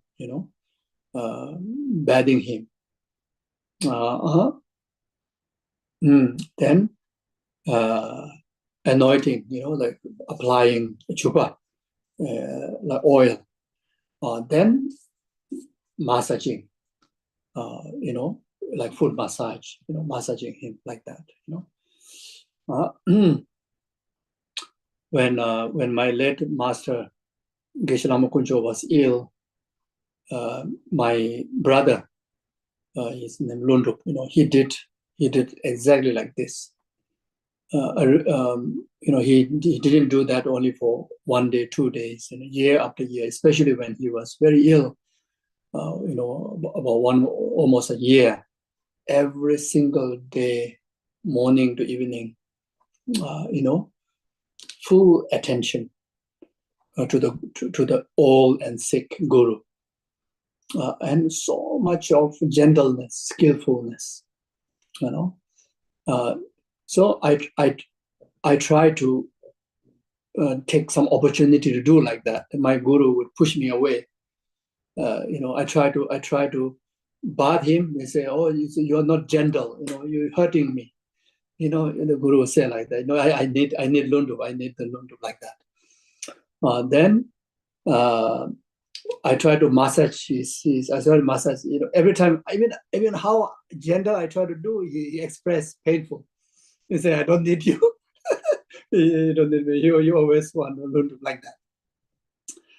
You see. And then, because I was still studying in Serra, so every opportunity I take opportunity to travel and try to do my part, and of course my brother, he been serving day and night, so I asked him to take a rest, like okay, today I will sleep near to Geshe-la in his room. So you just go to sleep somewhere, in your room comfortably. So at night, of course, when he wake up, and of course sometimes I fall asleep. So you need to call me to wake up. So my brother, just even little move, he wake up. You not even need to call him, like that, Then, because of I'm not habitual in this, not skillful. So when I wake up, I directly go and grab him. I thought that he's something going wrong. So I grab him. I kind of like squeeze him or whatever, like suddenly like ghosts, coming up like that. So but then so then he says, you don't have to sleep. You get out. So you want my brother to be there, like that. Then I was making food. So I say, okay, today I will make the breakfast. So then there's a kind of like a good for health, some powder to add to his porridge. So I want my guru to recover faster. So I add more spoon, even though asked to add only 1 spoon. My brother already said just add 1 spoon, not more than that. So I add 3 more 4 spoons quietly. So my intention is like so that he will get stronger faster. But then when Geshe-la, take it, he say, no, I don't want. He say, there's a lot of smell. I think you put a lot of powder there. So sometimes I lie. So I didn't put, but I did put. You see, so it's not skillful. So I'm completely failure, like that, So then when so one day my another master, the Khyentse Rinpoche Lama Londuk, told Londuk, he said, whichever way of life that you take, you will have a very happy life, successful life, because of you serve that way to Guru like that, Yeah, so he also get opportunity to serve Kyabje Lama Sopa Rinpoche. Rinpoche was so pleased the way how he served. So it's like that, So anointing, massaging, wrapping him up, wrapping, dressing, cleaning him, nursing him, like that, Yeah, I remember, used to do really like bare hand like that, which again, not like the job, but it's really understanding the value of the practice, And these are the things that what Domtemba, Geshe Domtemba did Atisha, because Geshe Domtemba was together with him until Atisha passed away. and that's the way that he got all the purifications of his limitations and accumulations of merit, like that, this when you get opportunity, you should do like that, and so forth. And talking about his excellent qualities, always talk excellent qualities. The third is the main one, which is practicing without going against his instructions. That's the main practice. Okay. Then Garland of the Bird Story says the offering to be made in return for his help is practice that accord with his instruction. So the best offering which everybody can do, whether you are with a guru or not, whether you had such opportunity to serve the guru in the way that I explained before or not, is practicing according with the instruction and the teaching. Or the benefit of relying on the guru is the scripture says that Lama Tsongkhapa says the scripture says that you will approach the state of the Buddha, that the victorious will rejoice, that you will not be deprived of victorious friend, that you will not fall to the lower river, and that you will not easily succumb to bad karma and affliction, all these benefits. Since you will not transgress the conduct of the Bodhisattva, remaining mindful of it, your accumulations of the excellent quality will grow higher and higher, and all your temporary and ultimate goal will be accomplished.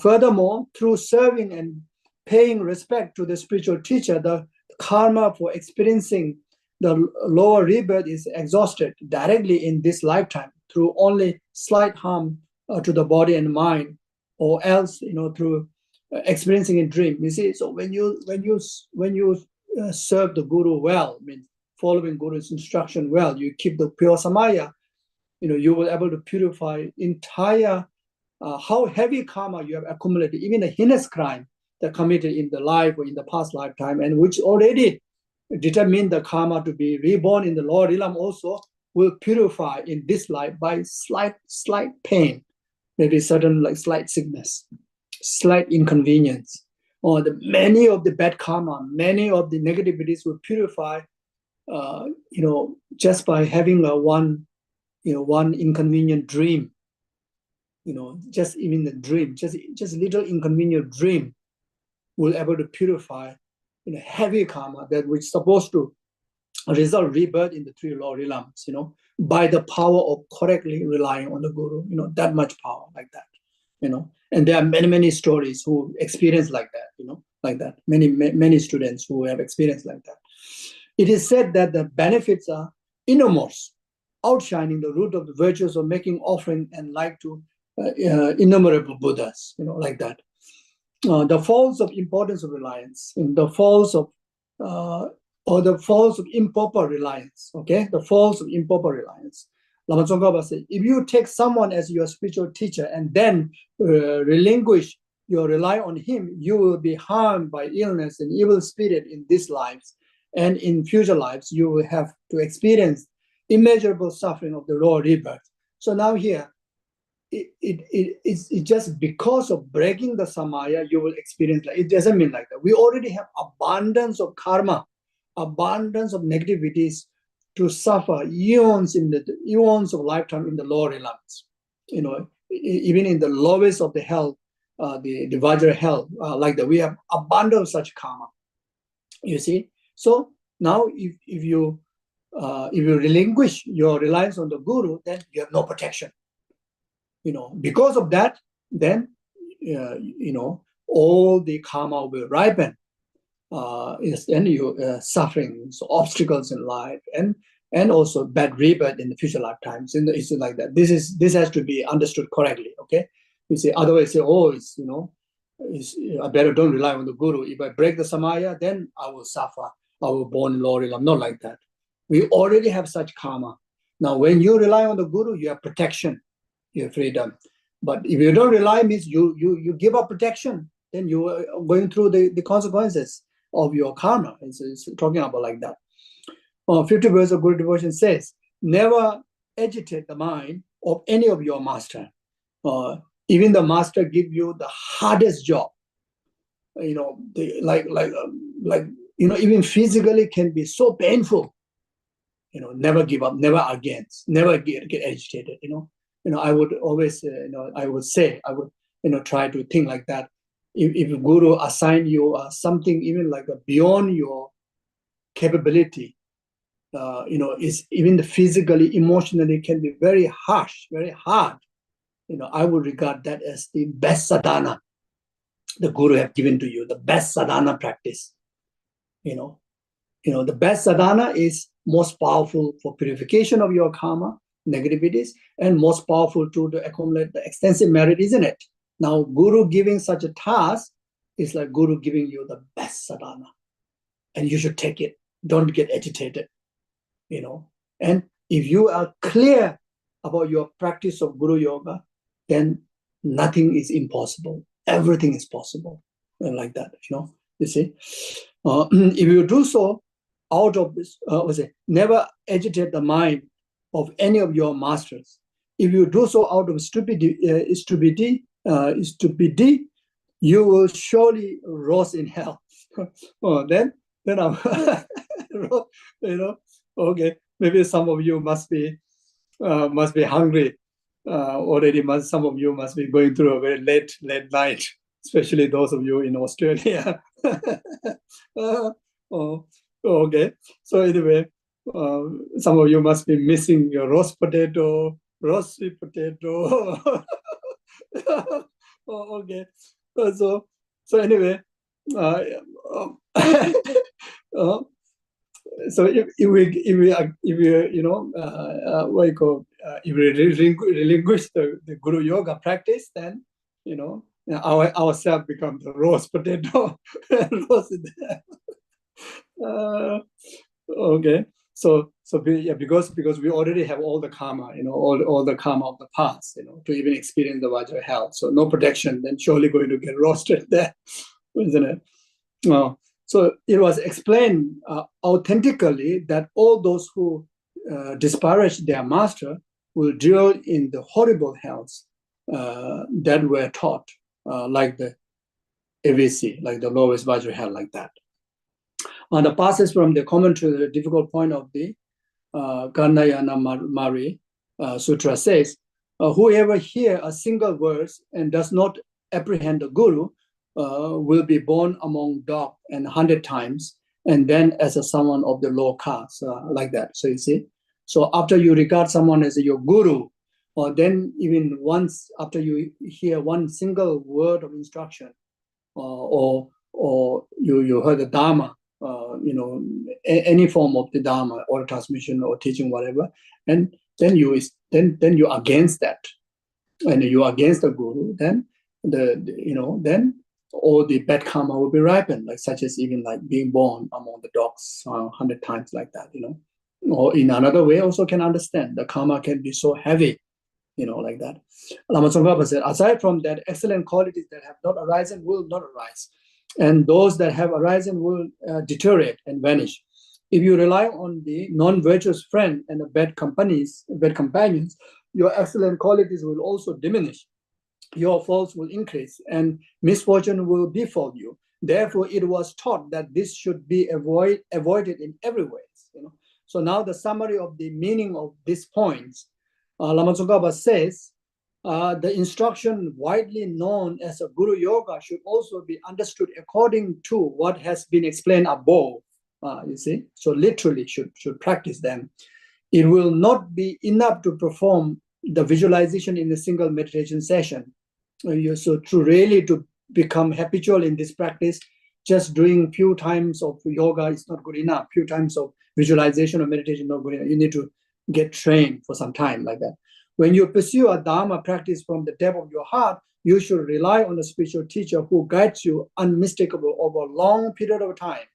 As Chekawa also said about such an occasion, when you rely on a guru, you may have doubt and abandon him, since you will only lose without gaining if you do not know how to rely on him. It becomes evident that the cycle of the teaching about relying on the spiritual teacher are more important than any others. They are the root of the fulfilling your long-held aspiration. This subject is the most important. Owing to our courses of affliction, we do not know how to rely on the spiritual teacher, or we know how but still do not do it. Like that. We have often engaged in many mistakes, ways of relying on the guru while listening to the Dharma. Many mistakes. So therefore, strictly rely on the Lamrim, how Lama Tsongkhapa guided. If you're able to refer to the Buddha's own word, like such as 50 verses, in the Paramita Sutra, then well done. If you're able to, read and study the Maitreya's work directly, well done. If you're able to read, rely on the tantric, the treatise, well done. But again, those are many texts. Those are quite a complex. Even the way how they, there are a lot of interpretive teachings, and also the way of composition is earlier composition, not so easy to grasp. So therefore, the easiest is Lamrim, the Lama Tsongkhapa's teaching, for us. You see, so therefore, really take it serious to grab them. It is difficult for us to develop the awareness of that, even for the purpose of confession and retrain. However, having understood the benefit and the faults as explained above, it is essential to sincerely confess any instance that do not accord with proper reliance and development among a resolution, development many strong resolutions, you see. So according with the teaching, you should examine your own up to today, how you have relied on your guru. If you have not found a guru, now you should design yourself, make sure once you find a guru that you rely accordingly. So from the very beginning, this is go right, everything will go right. If this doesn't go right, everything goes wrong, like that. So again, I read, if you act in that manner, you will become before long like the Bodhisattva Sadaparudita. This Bodhisattva is, the Bodhisattva always crying. In Tibetan, they call Jalse Takdungo, how he rely his guru,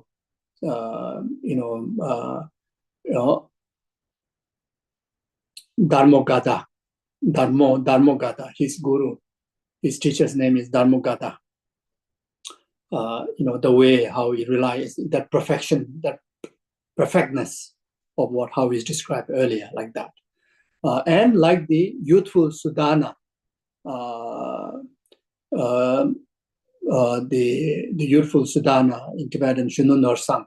The Shunu Norsang, Sudana has about 53 teachers. And those different teachers give many different kind of instructions. Some just taught one single verse, just one single instruction.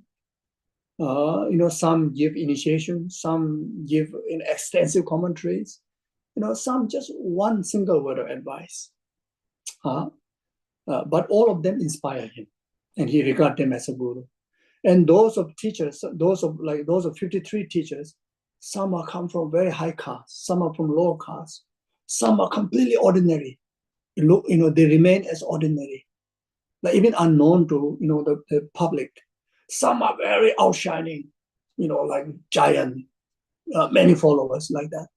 But the way the Shunu Norsang Sudana rely, each and every one of them equal. See each and every one of them completeness in the Buddha, and the respect, the reliance from the thought and action exactly equal to each and every one of them, like that. And sometimes for us, you see, this is very important for us. For some guru we do so much like that. For some guru is like just like an ordinary friend. Dangerous, huge dangerous. That's the way the limitation comes. You see, you see,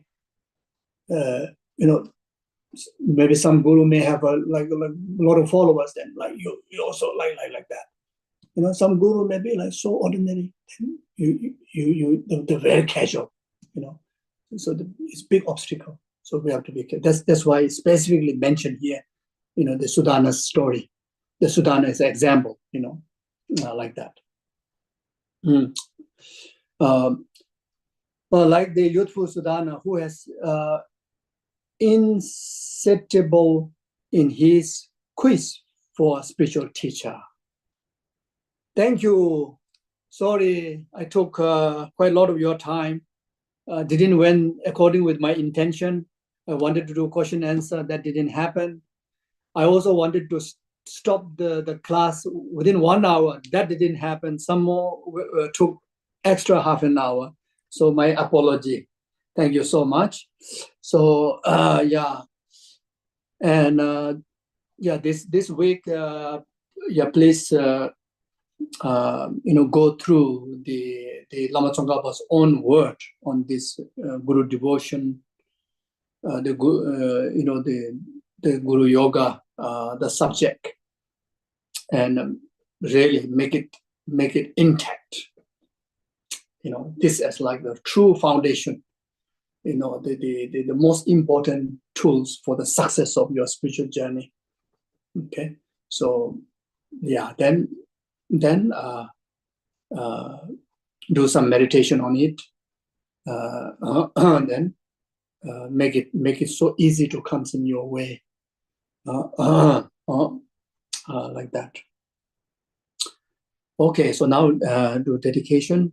So again, I think we do just short dedication. So whatever merit that we accumulate through this session, through last 2 days of discourse, and whatever merit that we accumulate in the past, in the future, all the merits of the past, present, future Buddhas, Bodhisattvas, Gurus, and the sentient being. May this collective merit be a complete cause for numberless sentient beings to be free from oceans of samsaric suffering. Its causes karma and delusion, actualized from temporary happiness after the ultimate happiness and enlightenment. May this collective merit be a complete cause, whatever inconvenience the world is experiencing, the war, the natural disaster, different forms of sicknesses, whether it's happening in global level, individual family level, individual level, be free right away without delaying even a moment, and actualize peace and happiness and blessings and virtues accordingly. May this collective merit be a complete cause. Anyone who passed away, in particular in the last 49 days, especially those who passed away in the last few days, Mr. Eric Raymond Farmer, Mr. Adam Bruce Martin, and Mr. Ramesh Thamang, and those of the others who passed away. Free from suffering of death, suffering in the middle state, suffering of rebirth, and actualize higher rebirth in Buddha's pure realm. And they actualize enlightenment accordingly within that very lifetime. May this collective merit be a complete cause. All the good people in this world, like His Holiness, all your spiritual gurus, yourself, your family members, always enjoy good health, long life, and fulfill all your aspirations accordingly. May this collective merit be complete cause. All the virtual institutions, the monasteries, nunneries, all the Dharma centers, be free from inner outer civil obstacles, actualize all the conducive conditions to preserve the Dharma and extensive learning and realization on the stages of path accordingly. May this quality merit be complete cause. May each and every one of us, just like what Lama Tsongkhapa instruct us, very straightforward instruction in the practice of Guru Yoga. May we have the diligent wisdom, courage, mindfulness, and also long time in this life to be able to practice perfectly, just like that, just accordingly. And on the basis of that and all the realization stages of the path, including of actualizing state of Buddhahood within this very lifetime, just like the Lama Tsongkhapa himself and like Lama Atisha himself, may be able to do just like that. Oh yeah, so whatever individual dedications you have, you can do now. Oh, jambe bawe jida jamba na kudo sambo de andisi yete da ko ji so. O da ge jini sabe jawa de ten da duwa ko la gambe de kebra ji so lo sanda. Tembe nyimbo rendo sa shi sho sa shi be ji jo shi men do da le le shin yin de jamba. Sanje shin do mi de be ba ye do go nam da shin la che ba ra sho ye da ma guru ra na men da kamne adaya me chanjo senjo re bo je ma je pa nam je ju je jawa ne ba me ba ya ko ne ko do phe ba ju.